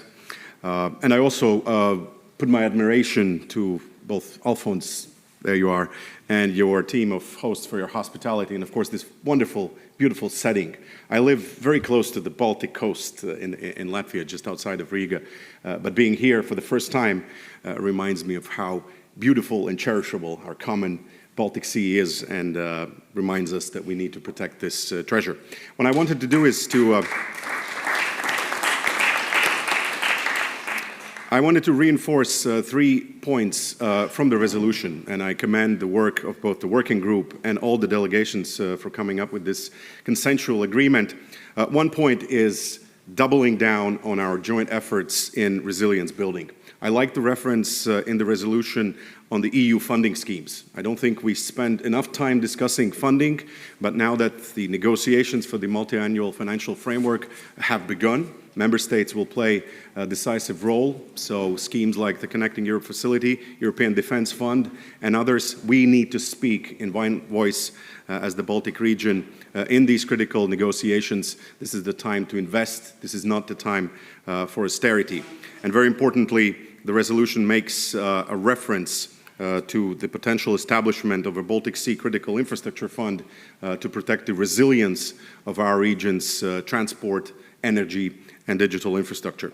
The second point, in a similar fashion, is regarding digital real-time connectivity. We must again double down on efforts on open source technology, joint cybersecurity efforts in the emerging era of quantum computing, and some of the countries mentioned here today are really building supercomputers which will test our cyber defenses to their limits. Our region in particular needs to work closely together, and I'm sure that our resolution will send a very strong signal also to the executive actors in our region, the governments, the international institutions, for this not to just remain a wish list for members of parliament and different civil society organizations, but really to be put into practice. And the final point on innovation in terms of sustainability, energy, transport, research and development. I again go back to the crucial MFF discussions that are starting. Horizon Europe, which has been quite successful also in our part of the world, needs to have a special dedicated workflow for sustainability, research and innovation in areas that are important for our region. And very importantly, and this is something where we have not yet succeeded as a result, individual countries and sub-regions have succeeded, but not us as a whole, is to develop a Baltic Sea research consortia. Let's take the Fraunhofer Institute, the KTH in Stockholm, the Aalto University, twin them together with Riga Technical, with Taltech, with Kaunas University of Technology, bring together our region's best businesses, best minds, best innovators, apply for Horizon Europe funding, and who knows, maybe one day we will breed our own unicorns that will be contributing to the sustainability and resilience of our critical infrastructure. And to conclude, kind greetings to our youth delegates. I was once a youth delegate at the European Youth Parliament. You will one day be members of parliaments, ministers, presidents. So keep the dream, use the knowledge that you're gaining here. We are hearing your recommendations. We will take them home and put them to action. And if there's one way how we can all strengthen democracy in Europe, it is vote 16. Thank you very much.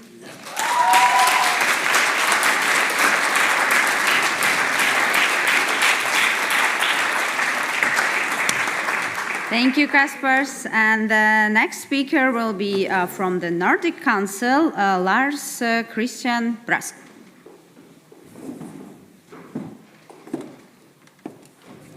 Thank you, chairs. Excellencies, ladies and gentlemen, dear colleagues. I'm here in the last days as a representative of the Parliament of Denmark, but also as said from the Nordic Council. And the Nordic Council is the official body for formal interparliamentarian cooperation. It was established in 1952 and has 87 members from Denmark, Finland, the Faroe Islands, Greenland, Iceland, Norway, Sweden, and Åland. On Sunday, after more than 4 hours, The BSPC drafting committee agreed on a resolution. The resolution expressed unconditional support for the people of Greenland. It's actually on the front page.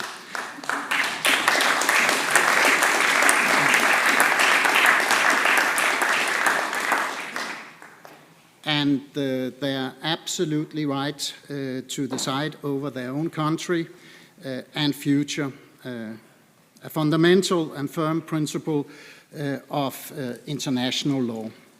On behalf of the Nordic Council, I would, and Kingdom of Denmark, I would like to thank for your support.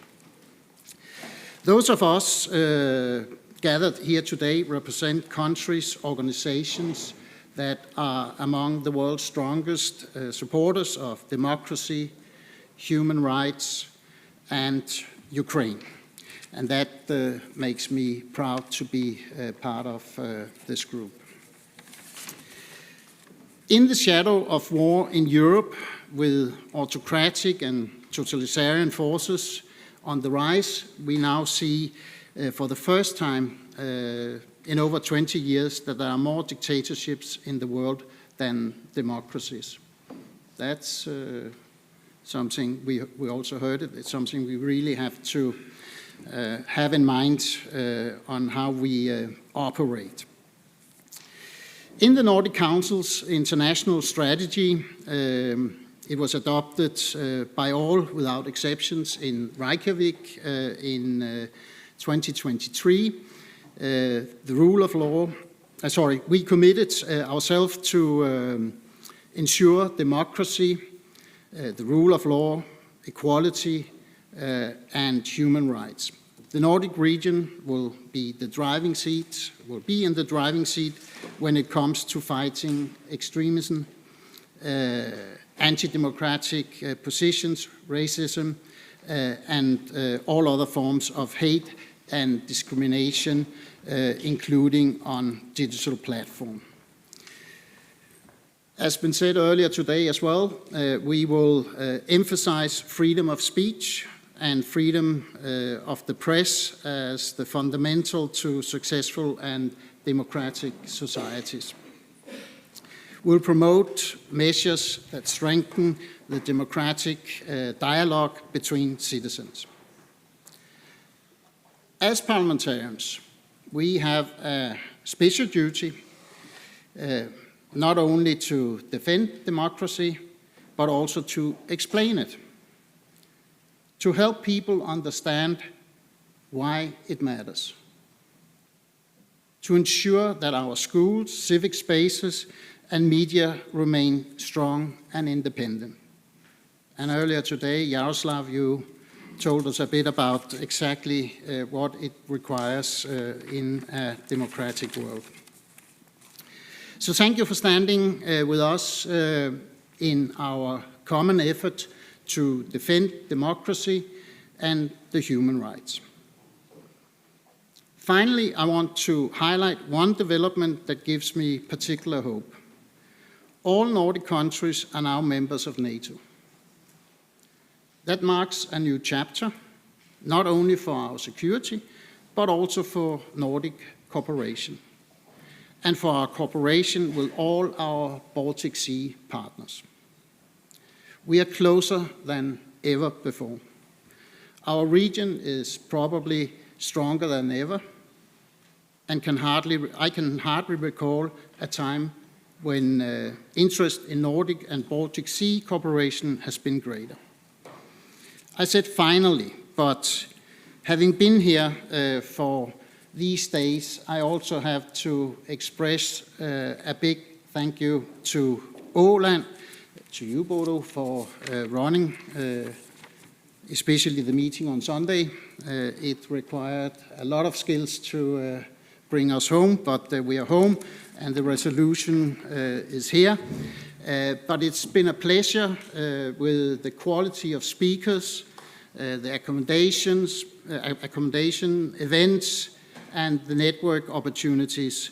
And I thought it was a very nice touch to bring the youth into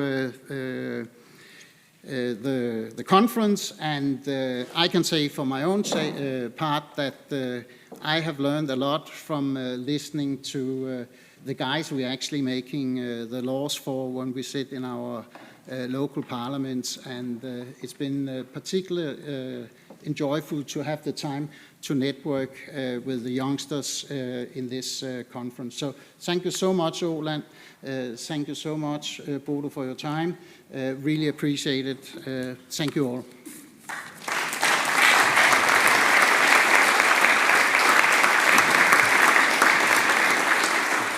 Thank you very much, Lars Christian. And now we give the floor to our distinguished Swedish colleague from the Swedish Riksdag, Staffan Eklöf.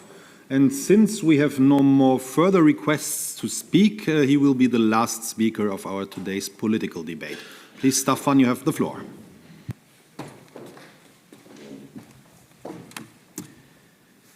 So, dear citizens, thank you for listening. We have been talking about earlier about education of youth in democracy. I allude to that, to the importance in that task. Free speech, respectful dialogue, and so on. Mr. Walesa raised the addition of ability to compromise. I think that is a very, very important factor. And I would like to add what I see as the jewel in the crown of democratic dialogue. To try hard to find an action that can synergistically fulfill the goals of yourselves as well as the opponent. In order to do that, you have to try to see the reality through your opponent's eyes, if just but for a moment. We are living now in a society where disinformation is increasing, and there are different sources for disinformation. In this debate, I allude to the thinking of Rowan Atkinson in his discussion when United Kingdom was considering stricter laws for hate speech. He purported that the answer to hate speech is not less speech, it is more speech. I think we should respond with argument. We should believe in arguments and not act to silence any actor or neglect any actor. I strongly believe that the suggested rapid response teams is a good idea. I also think that true discussion fora is a good idea, and inclusion of citizens and to see the citizen, and the physical meetings. I also think that we should be self-critics. We should have a critical eye to our own institutions, because blind trust is not a sustainable trust. There are flaws, and we must be able to discuss the flaws. Flaws is a small danger to democracy, it's small flaws in our institutions, but flaws in combination with blind trust is a dangerous cocktail. That is detrimental for trust in the institutions and in democracy.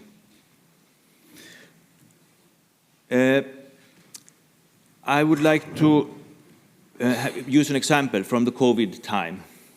During COVID time, we received numerous emails from worried citizens. I found that this is a reach out of citizens. They are worried. So I tried to answer all the emails. As a molecular biologist, I thought this is my task. Most of the fears could be, I could assure the citizens quite fast. There is a lot of false information running around. But I remember one specific example where the citizen pointed to a referee article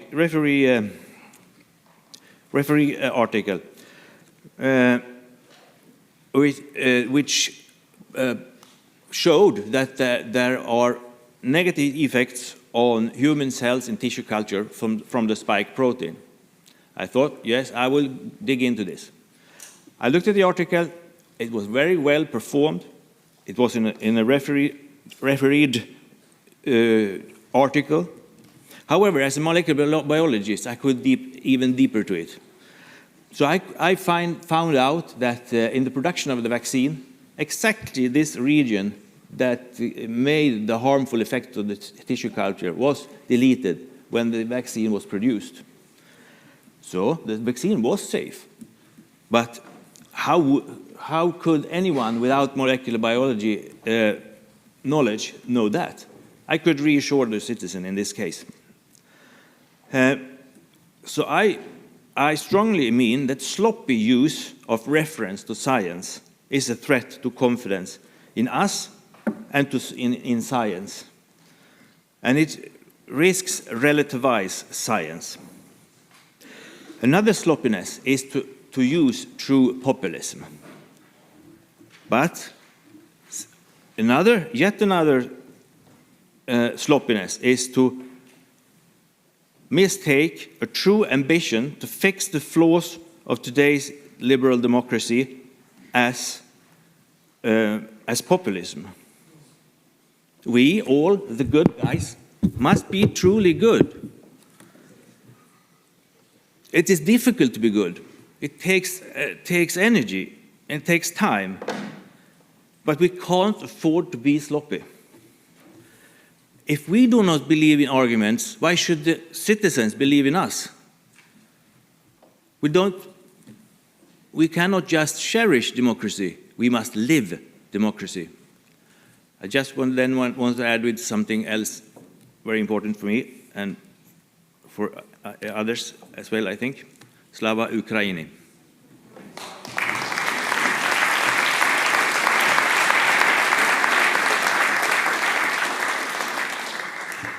Thank you very much, Staffan. I would like to thank all speakers that contributed to this political debate.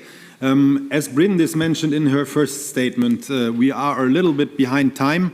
And nevertheless, I think we had very valuable input, and then it has to be necessary also to have a debate afterwards and to listen to each other and to hear different views on different issues.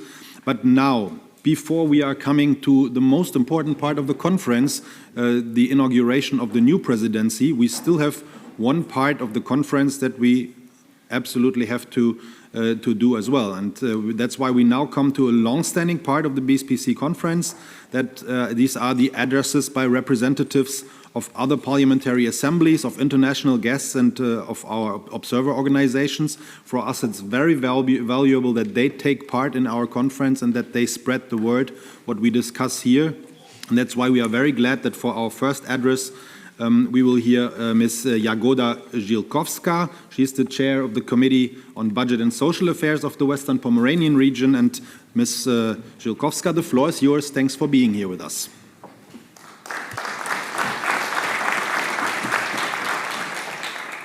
Thank you, Hannes. Mr. President, distinguished members of the Baltic Sea Parliamentary Conference, dear colleagues. On behalf of the West Pomeranian Regional Assembly, let me begin by thanking you for the invitation to this year's Baltic Sea Parliamentary Conference. We feel honored to be able to join the conference for the first time. We are grateful to the President of BSPC and the entire conference leadership for this opportunity. This forum of regional dialogue proves how important the Baltic Sea is for everybody. It is our lifeline to the future. The Baltic Sea acts as a heart, but instead of pumping blood, it drives life and commerce into surrounding nations. It is vital for our region, as West Pomerania has a long Baltic Sea coastline that stretches for 185 kilometers. For over 20 years, we have been actively involved in regional cooperation as a member of the Southern Baltic Parliamentary Forum.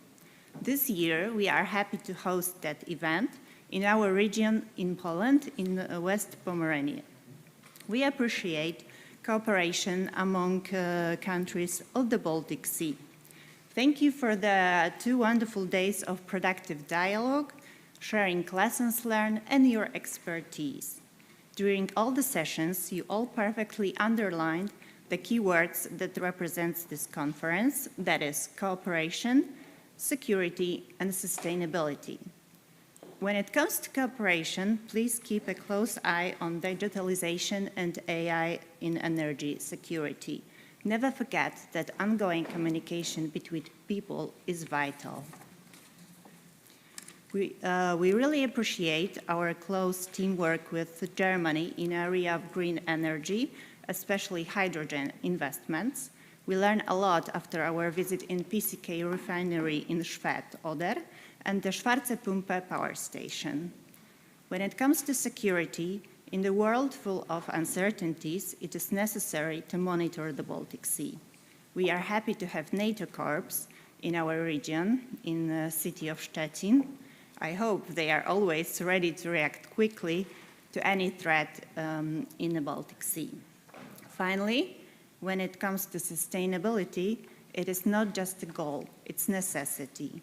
In West Pomerania, we are investing heavily in renewable energy, green technologies, and environmentally friendly transport. We use our assets responsibly.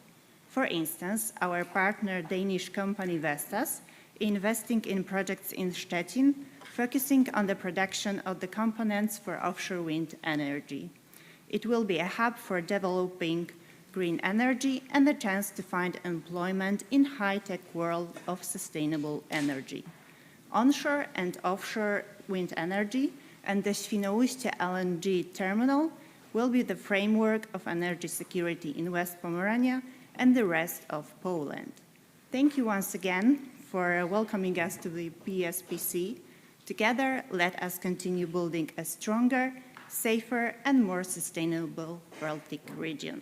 Thank you.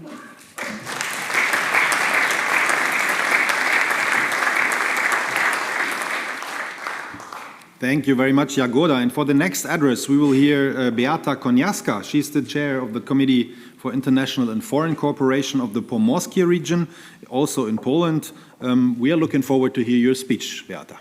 Thank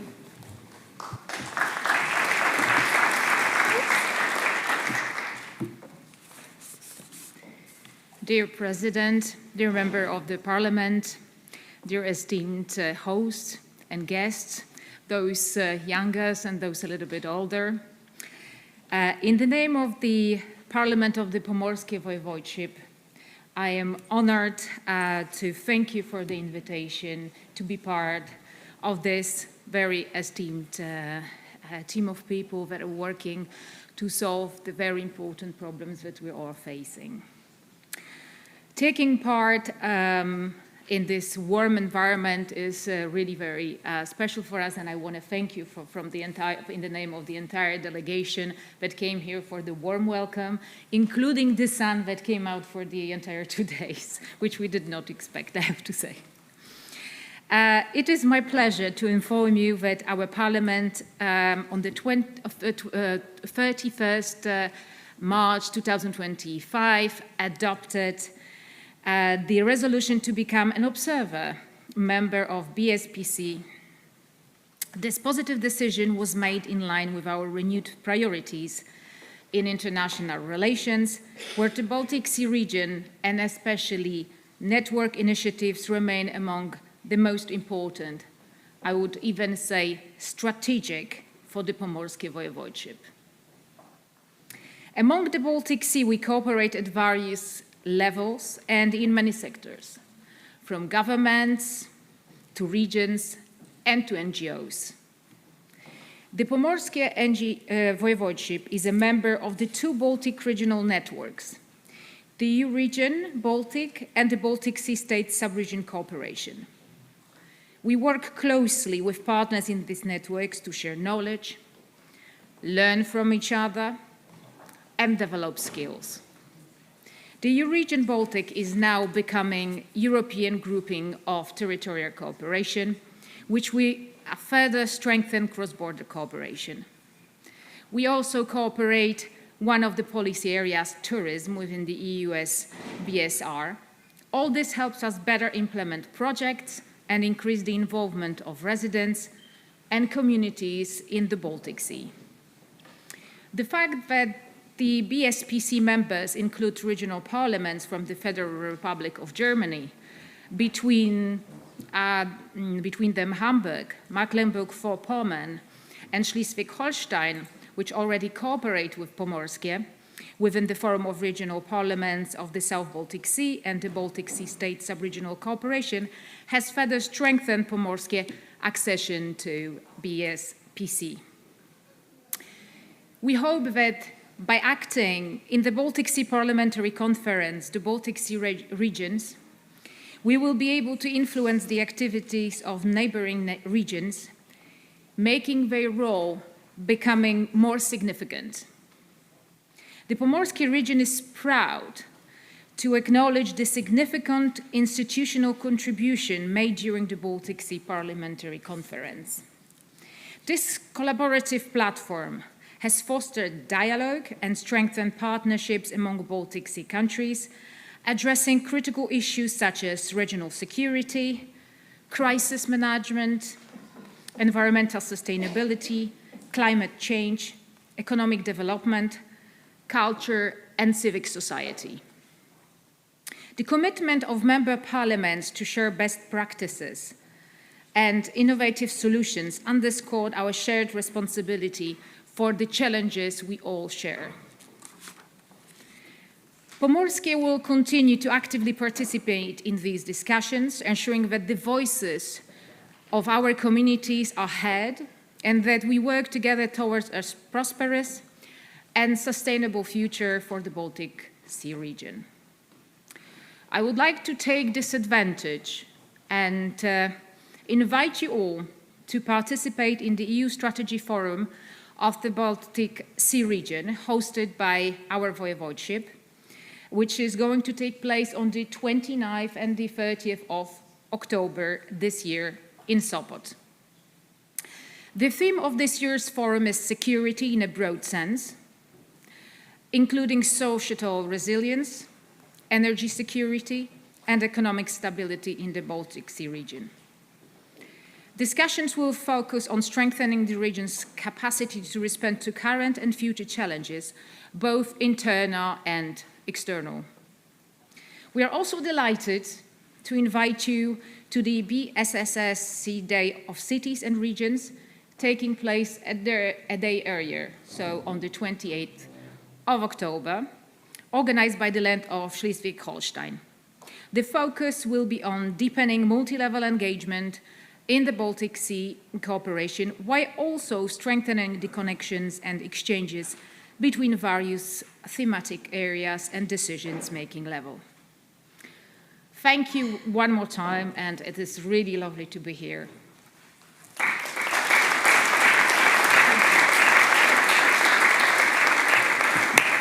Thank you very much, Beata, and also once more to Jagoda. For us, it's very important to see that there is such good presence of the regional observers at our BSPC conference, and of course, we thank a lot for the invitation to Sopot. We will make sure with the standing committee and the new presidency to be present as it was in the past, also vice versa at your conferences. Thank you very much.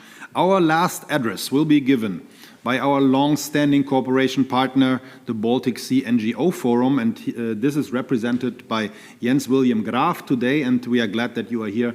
Jens William, you have the floor.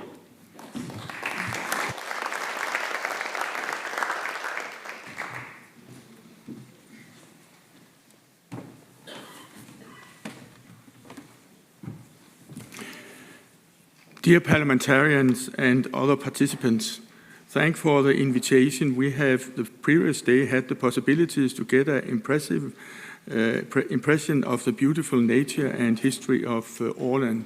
I also noticed that the autonomy of Åland now have reached 103 years, and that's actually the highest age of autonomy areas in the Baltic Sea. This is in contrast to the political situation in the Baltic Sea at the moment. The Russian attack has changed the situation in the Baltic Sea.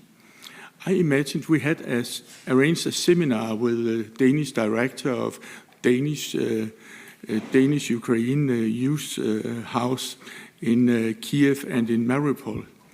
And she was sitting in a cafe in Kiev when she spoke with the participants. And then she moved the picture and showed the new culture in the cafe. It was made by rest of Russian weapons. So if that's the normal way in a country, then it also shows something about the problems. In focus is now security policy, and we also have seen this and heard about it today in the proposals of the CBSS. Also in the Baltic Sea network, we look at our structure and form of cooperation, also in light of the changes of the CBSS, where maybe there will be some duties that will move from CBSS, and maybe we could have some ideas to put it nearer by the parliamentarians in this sense. In this slide, we also have had a dialogue with the BSPC through the year, if we could arrange an event for NGOs, like you have done for the last years for the youth people. Civil society is not only youth people. Civil society consists of active citizens in all ages in our region. Building democratic resilience in the Baltic Sea countries shall be done for all ages. Until yet, we haven't succeeded due to lack of money, but we will continue this work and this activity. To give you an expression of how input of an NGO meeting to BSPC could be from the Baltic Sea NGO network, Denmark has sent you a paper with recommendation to actions to save the Baltic Sea. I saw your resolution, and I also saw some of our proposal was to put into it, and that we can do also in other areas in the future. The civil society is important, but also have been discussed by other sessions for the development of the building of the Baltic Sea countries. But what I would say is democracy begins in the Nordic tradition in the local NGOs. You are member and pay member fee. Each year you elect a board. The experience you take with you into other organizations like political parties, you come from this experience. It's important to share this tradition so we don't have an NGO that are one-person organization without a real election of chairpersons and a board. And maybe you will say, well, that's naturally, what's the problem about that? But I, for instance, some years ago in Belarus discussed this with my Belarusian partners. I also discussed it with Russian partners and other NGOs in this area. So it's actually a very important point of view that if you want democracy, then democracy is starting by your own. Even if NGO cooperation not longer should be covered by CBSS, it's our point of view that it's an important issue and it should still be covered by BSCPE. So we look forward to continue our cooperation in the next years, and I can at least tell you that one of the new members of the organization that's member of the Danish NGO platform actually is an NGO that is dealing with working for a democratic Russia. So in this way, we also take this into account. Thank you for the attention.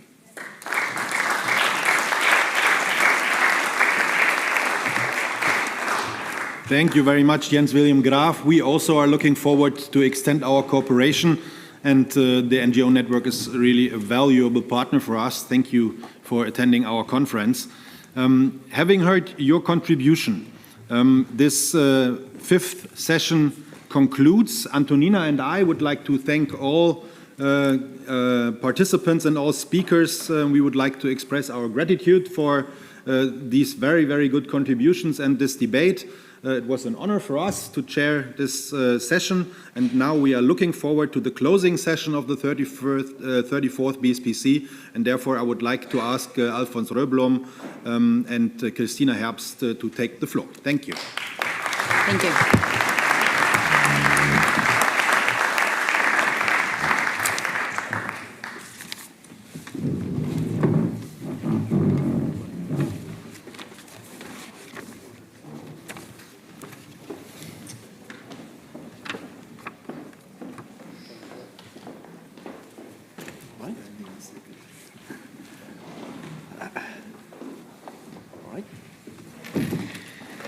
Dear colleagues, we have now reached the concluding stage of the 34th Baltic Sea Parliamentary Conference, and for those who is leaving by ferry in a while here in the afternoon, there will be a bus that will take you to the ferry terminal, and the bus leaves at 20 to 2, so 13:40 in about, what is it, half an hour. So no rush. This is the island life, you know.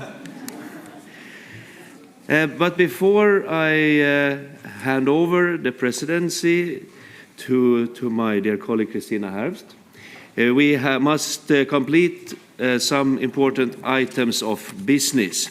Adoption of an amendment to the statutes and rules of procedure, confirmation of observer status for 3 Polish regional parliaments, adoption of the resolution of the 34th BSPC annual conference. At our standing committee meeting in June, we endorsed the principle of introducing a structured rotation system for the future BSPC presidencies. An amendment to the rules of procedure is therefore required. The text of the amendment has been circulated to all delegations. Can I take it that the conference agrees to the amendment? Yes. Nice. Are there any objections? Thank you. I note that the 34th BSPC has unanimously agreed to amend the rules of procedures. Klodonk.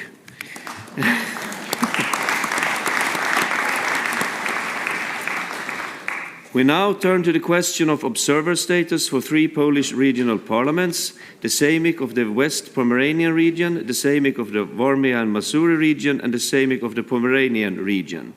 As decided by the Standing Committee in June, all 3 regions were invited to participate in this annual conference and addressed us during the 5th session some minutes ago. The conference is now asked to take a confirming procedural decision to grant them observer status formally. Can I take it that the conference agrees to grant observer status for these 3 regions? Yes. No objections. Thank you. The observer status is hereby formally granted. Before we vote on the resolution, and I am pleased to recall that the Standing Committee has approved the proposal of the Baltic Assembly to establish a new working group on strengthening cyber and information resilience to promote democracy. This decision is reflected in the draft resolution. It is now my pleasure to invite the designated chairman of the new working group, Mr. Meelis Kiili, to address the conference.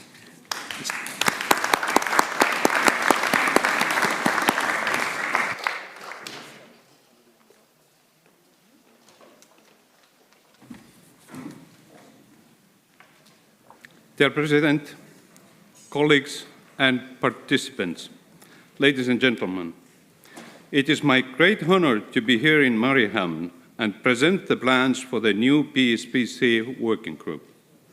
In the next 2 years, we will focus on strengthening cyber and information resilience, a topic that has never been more relevant.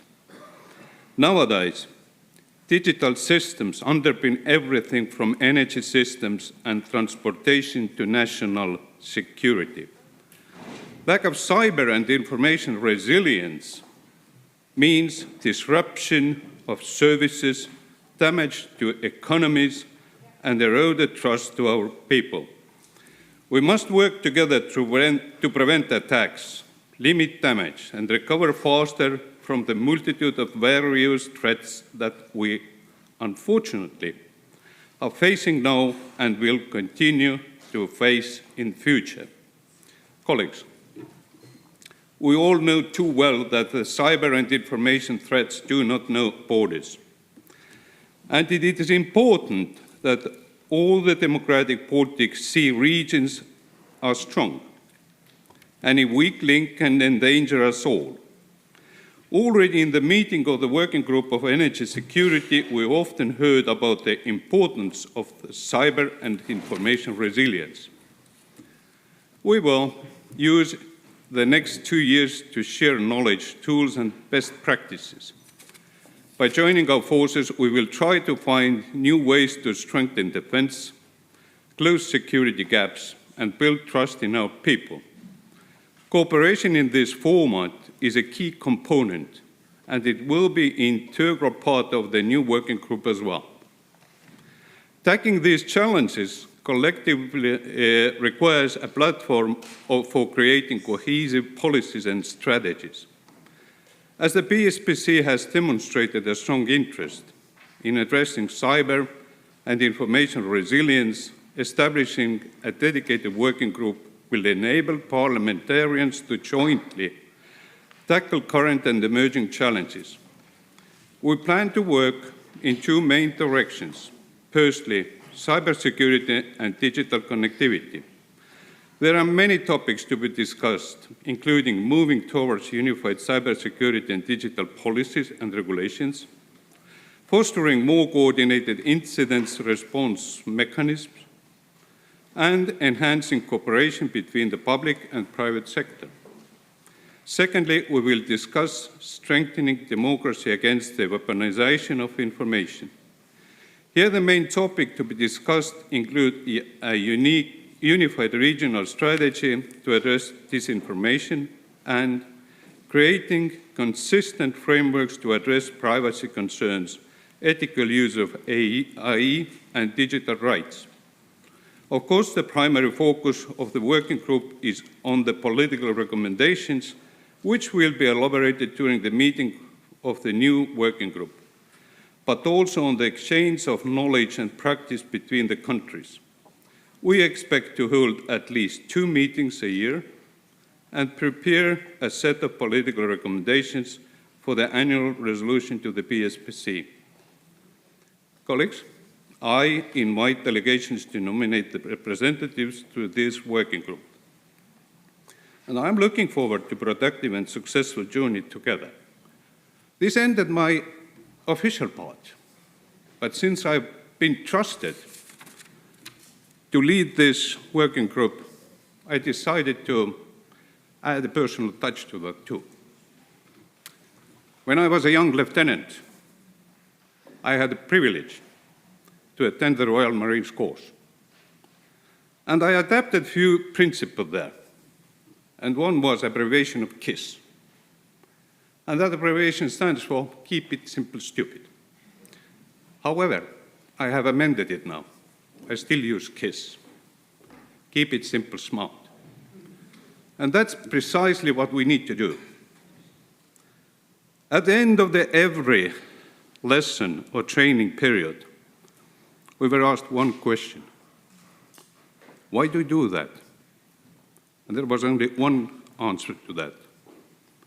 We do it in order to prevail the enemy.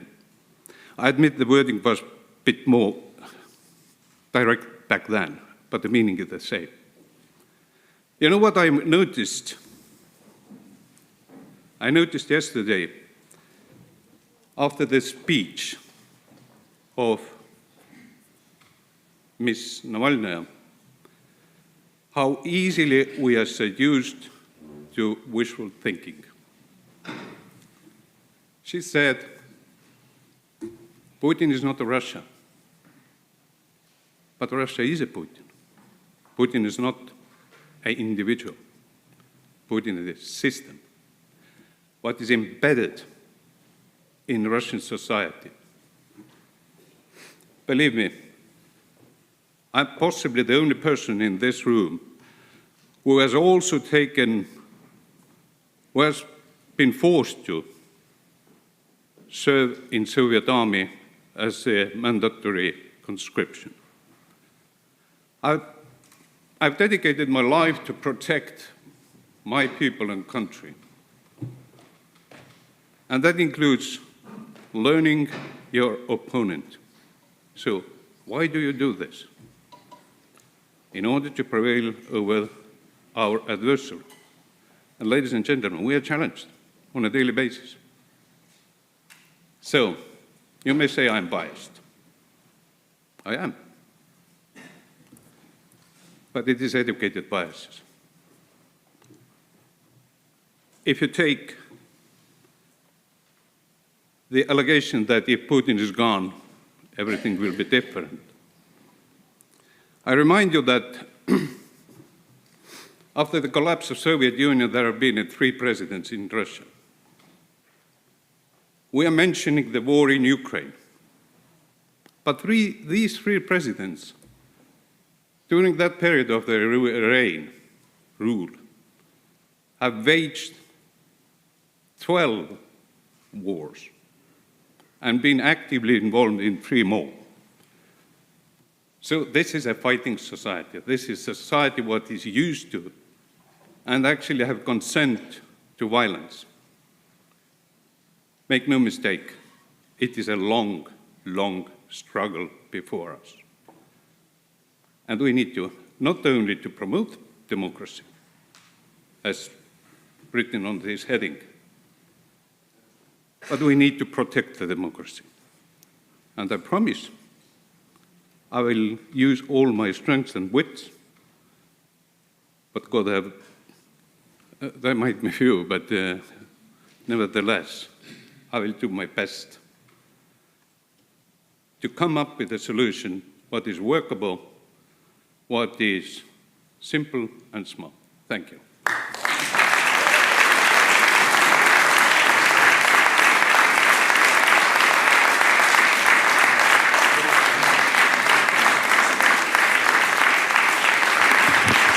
Thank you. Thank you, Mr. Melis-Kili, for your remarks, and you have an important task ahead of you. And I assume by the applause that we all can accept him as a chairman of this working group? Yes.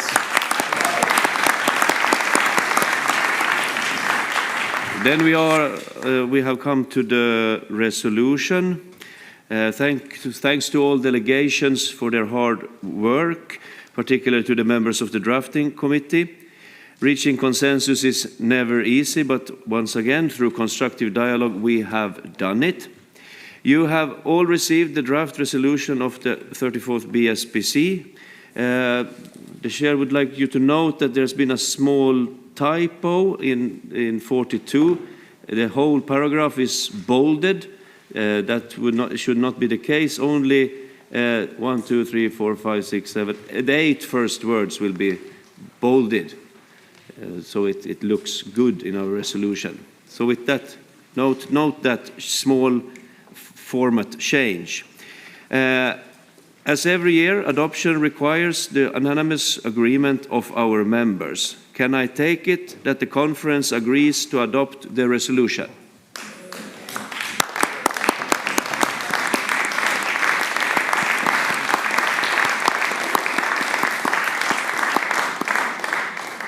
Thank you, and I didn't hear any objections. I hereby declare that the resolution of the 34th Baltic Sea Parliamentary Conference is adopted. Klodoink.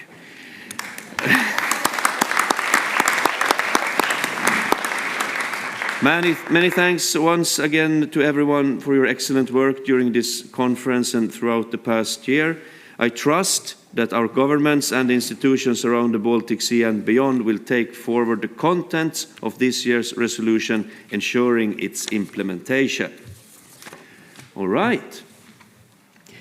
It has been the highest honor to serve as BSPC President. In accordance with our tradition, I will now pass the presidency and the symbol of office to my esteemed colleague, Stina Herbst, President of the Parliament of Schleswig-Holstein.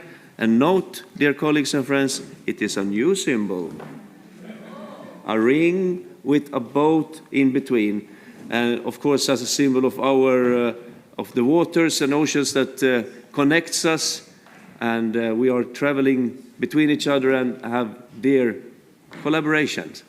And it's also easy to pass over.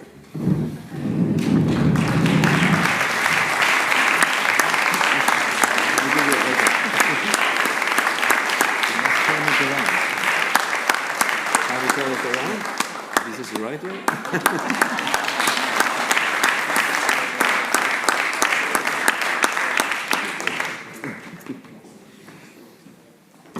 Yeah. It is now my great pleasure to invite the incoming BSPC President for 2025 to 2026, Ms. Christina Herbst, to address the conference and to present Schleswig-Holstein as next year's host. Please.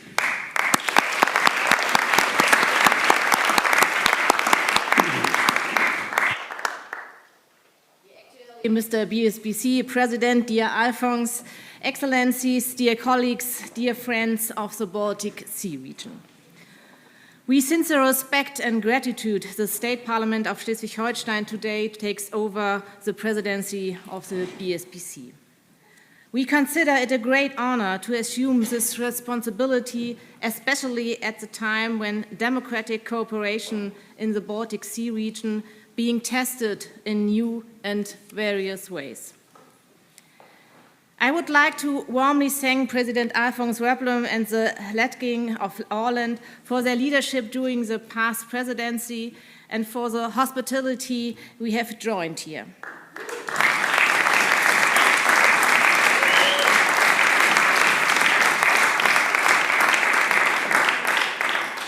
This very welcoming spirit and atmosphere reflect the very foundation of the Baltic Sea Parliamentary Conference and a foundation built on trust, dialogue, and a shared commitment to solving challenges together.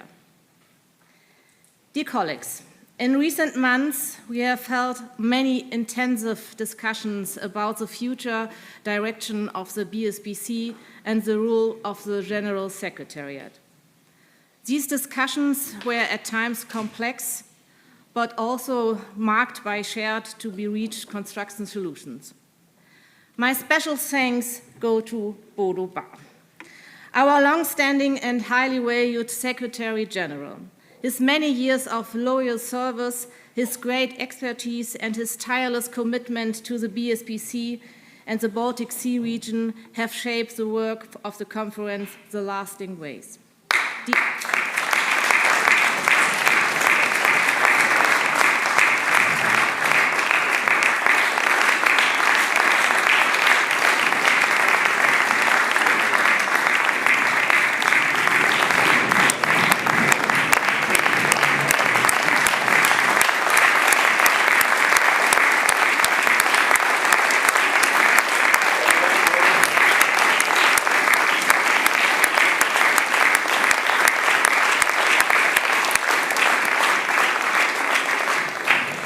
Thank you so much for everything, and now I am make a big applause. You still get it. To our new Secretary General, Jan Dietrichsen, I wish very success, plenty of wisdom, and a steady hand.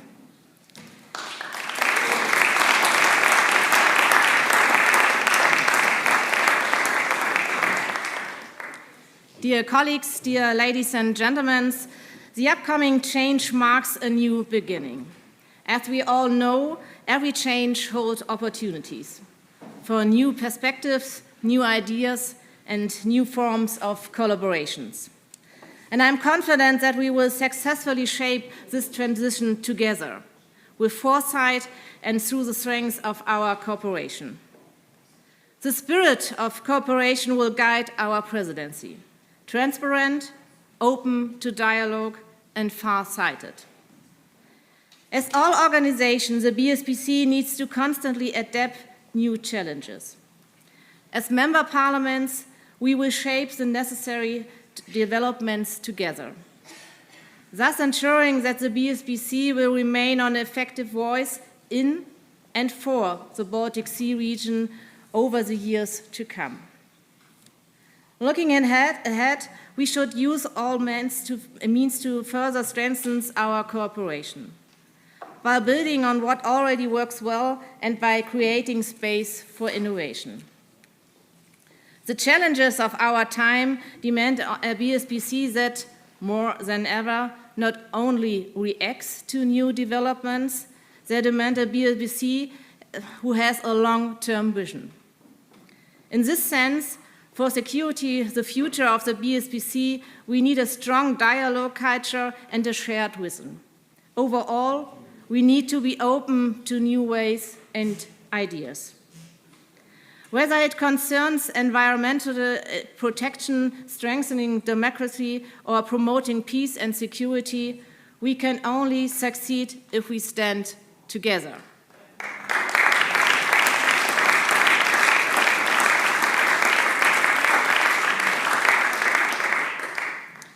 Ladies and gentlemen, dear colleagues, when we speak over the future, we must focus of who will shape it most directly and who will be affected by the decision we will make today, our youth. Young people today are growing up in a world that has become more uncertain, more fragile, and more complex. Russia's invasion of Ukraine has shattered the framework of peaceful coexistence in Europe and in our region tremendously. We see various threats in our security, our prosperity, and our stability. We see climate change growing further as an illogical economic or political challenge.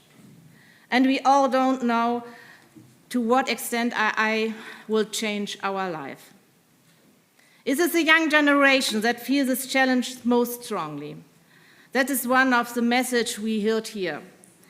And they are perfectly aware from the decision we make today will shape with their life tomorrow. And they are right. The older generation must acknowledge their concerns and take them into account when they are taking action. If young people are to grow up with the same opportunities for peace, freedom, and democracy as generation before them, we must do everything in our power to preserve stability in the Baltic Sea region. Therefore, environmental and security issues are closely linked into youth policy, not for the younger generation, but together with them. We need to find answers to the many challenges we face in our world today. And that means giving younger people the much-needed space to speak openly about their issues, listening to them and their concerns carefully, and ensuring that they are part of the decision-making process. And I'm very impressed of the young at this conference. Thank you very much for your work here. I was very impressed with your was very impressive with your discussion together with you, and I think this will be a good start in our next presidency year.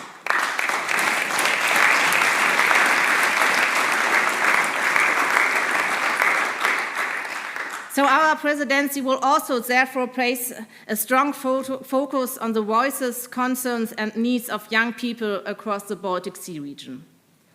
And also draw a comparison between how our view of the Baltic Sea region was 20 years ago and how it has changed since then.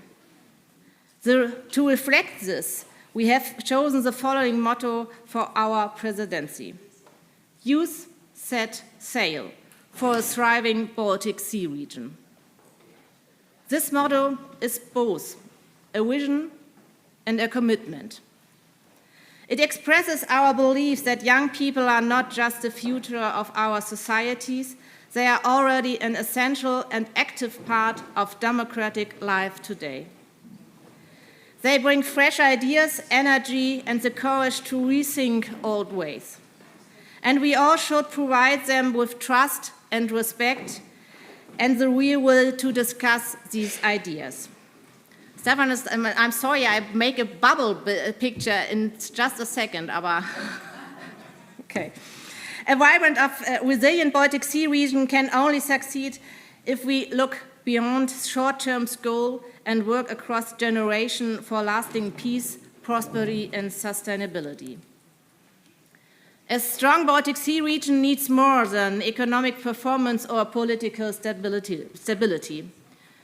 It needs a shared future. And that future must be shaped together across all the generations. We must steer the course with them. During the Schleswig-Holstein presidency 2025 to 2026, we will focus on 4 main areas. Improving and safeguarding individual prospects for young people, strengthening connection between young people across the Baltic Sea region, ensuring the protection for young people both on and offline, and promoting meaningful youth participation in civil society. And when I now use the picture of the bubble again, I think with the focus, we must ensure that none of the generations or political actors remains in their own bubble. It is our task to unite the bubbles, and it is our task to unite it without bursting them. And from young to old, we all must finally understand that it's up to us to defend and to protect our democracy.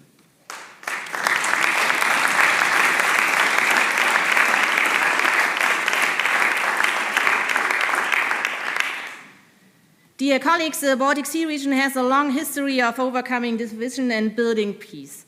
After 2 devastating world wars and dividing Cold War area, this region has become a symbol of cooperation, exchange, and common purpose. If we can bring together the experience of our parliaments with the energy and creativity of our younger generation, then we can shape a strong and solid future. Let us set sail together today for a democratic, sustainable, and resilient Baltic Sea region. Thank you.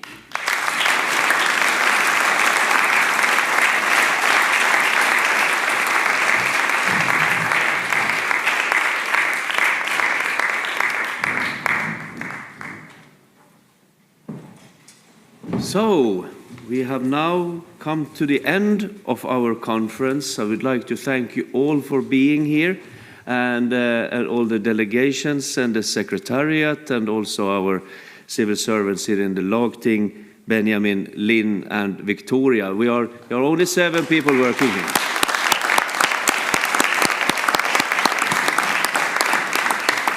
There are not many working here in Lagtinget, but it's an example of how we solve things again on an island.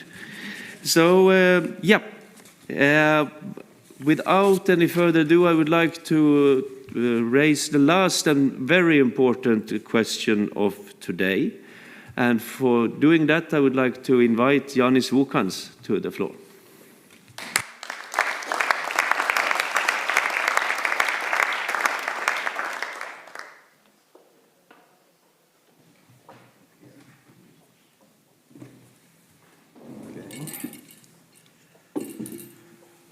Dear colleagues and guests, first of all, I would like to express my gratitude to Presidium of BSPC for offering me the possibility to speak on this issue.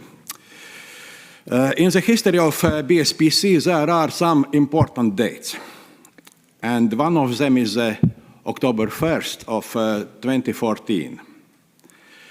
This is a date when, by decision of Special Committee, Bodo Bar was appointed as the Secretary General for BSPC, and he started his work with respect to this appointment. At that time, I just became the Vice President of BSPC before the Latvian presidency, and after that I was also the President of BSPC, and I have experience to work hand by hand with Bodo. I need to say that this, our colleague, for more than 45 years, served or worked for parliamentarians of democratic Baltic countries in different positions, for Bundestag, for Parliament of Mecklenburg-Western Pomerania, more than 33 years, and also a little bit more than 10 years for BSPC. During this period, the names Bodo and BSPC became like a synonym. If we are saying Bodo, we understand that we are speaking about BSPC. If we are saying BSPC, immediately it comes to Bodo. Before he started to work in this position in BSPC, he was very high-level expert in climate things. He helped Bundestag to prepare different decisions on that. And his experience helped a lot for BSPC also, for working groups, especially when we had this working group on biodiversity and other issues. He has a lot of contacts over all the world. But at the same time, he is a walking encyclopedia of the BSPC, and not only. He's a mobile phone. I don't know how many thousands of pictures are in this device. But if you will ask something about BSPC or some other political events in which BSPC participated, in few seconds he will find. So that's about the Bodo. Yesterday and today we talk a lot about our work in BSPC, about necessity for instrumentalization of this work, about relations between BSPC and CBSS. And therefore, our collective gift to our Secretary General is something that symbolizes this instrumentalization.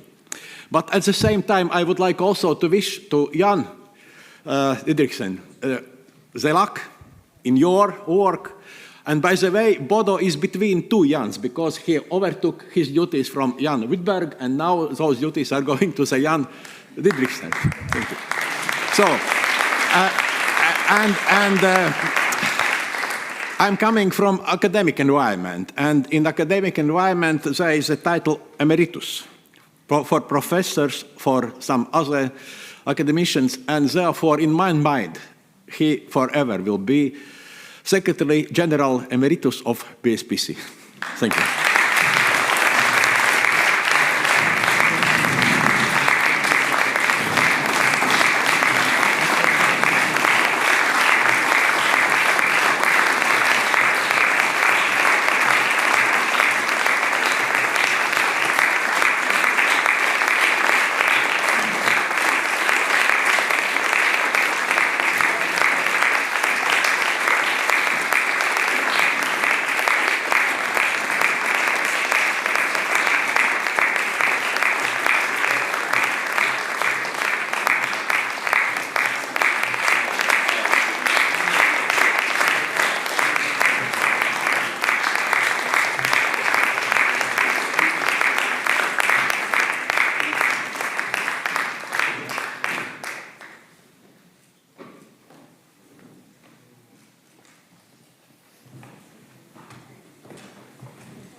Bodo, would you like to say some words, perhaps?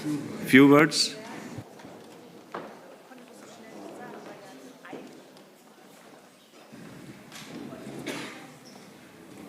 Thank you so much. This is very moving. 46 years of work for the parliaments in this world, Yanis has mentioned it, are phasing out. And I can say parliaments have been, are, and will be always the passion of my life.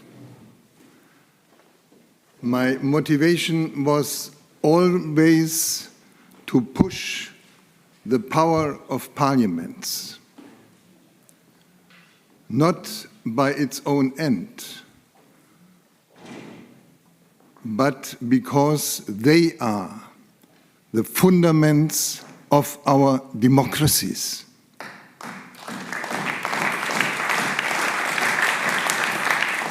You are the power of the people. You represent them. And therefore, when we are talking, and could not be better as to have talked this morning so intensively about stronger democracies, about our fight for democracies. When we are talking about democracies, then we must always strengthen parliaments to keep our democracies safe. And when I'm thinking back to the conference in Berlin, then I may say it a bit clearer what motivates me. When I began 1979 in the German Bundestag, there was a wall in Germany. The plenary of the German Bundestag was not allowed to have sessions in Berlin. But each committee went each year once to Berlin, to the old Reichstagsbuilding, and hold a session. We had been in metal cabins because on the other side of the River Spree, they were standing with big eyes. And when we had this conference in Berlin, many of you were participating there. There was not that impressive building, not that impressive plenary hall, what we have today. When we left our metal committee meeting room on the other side of the floor and looked outside of the windows, they were standing on the other side with open machine guns. And we knew whoever would try from one side to the other side, they would shoot whoever it is, if their father, their mother, their child, their friends, or whoever. And this was something when we overcame the wall.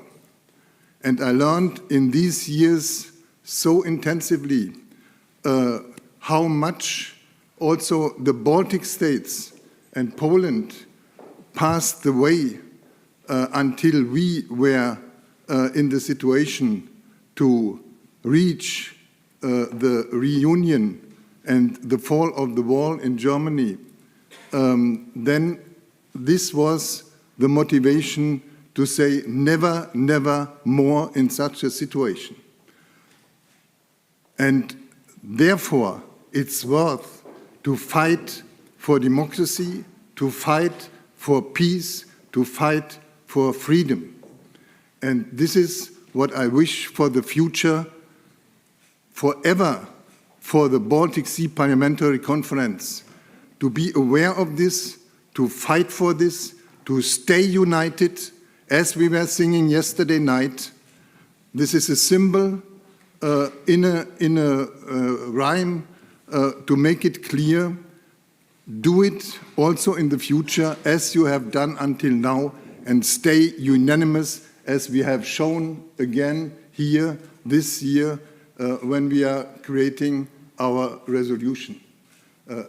And 2010 here from this podium was saying the leader of the head of the delegation, of the Swedish delegation, and said from the meaning of the Baltic Sea Parliamentary Conference, bring us the governments. And in these 10 years, we were successful not only to bring the governments. In this year's conference, we were also able to bring the presidents. So this is the combination, and we have shown that the importance of the Baltic Sea Parliamentary Conference has increased in these times very much. You have been stronger, and I would wish for all the future, use it, use it, use it. That was something to my background.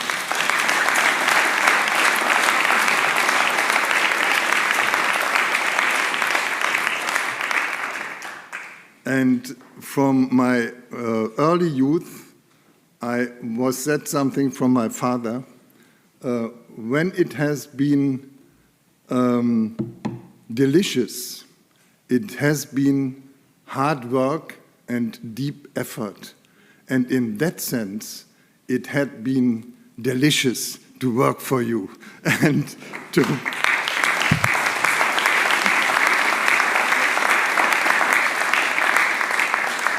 I can only say it was a pleasure and it was an honor. Thank you very much.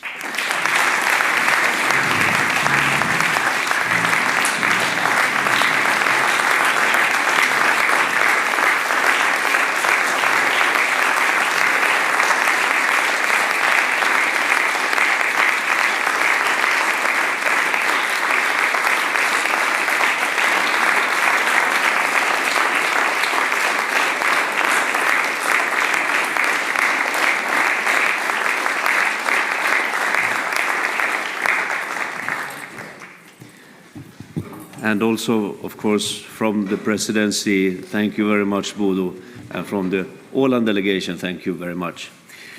And with this, dear friends, thank you very much. I wish you a safe journey home. See you.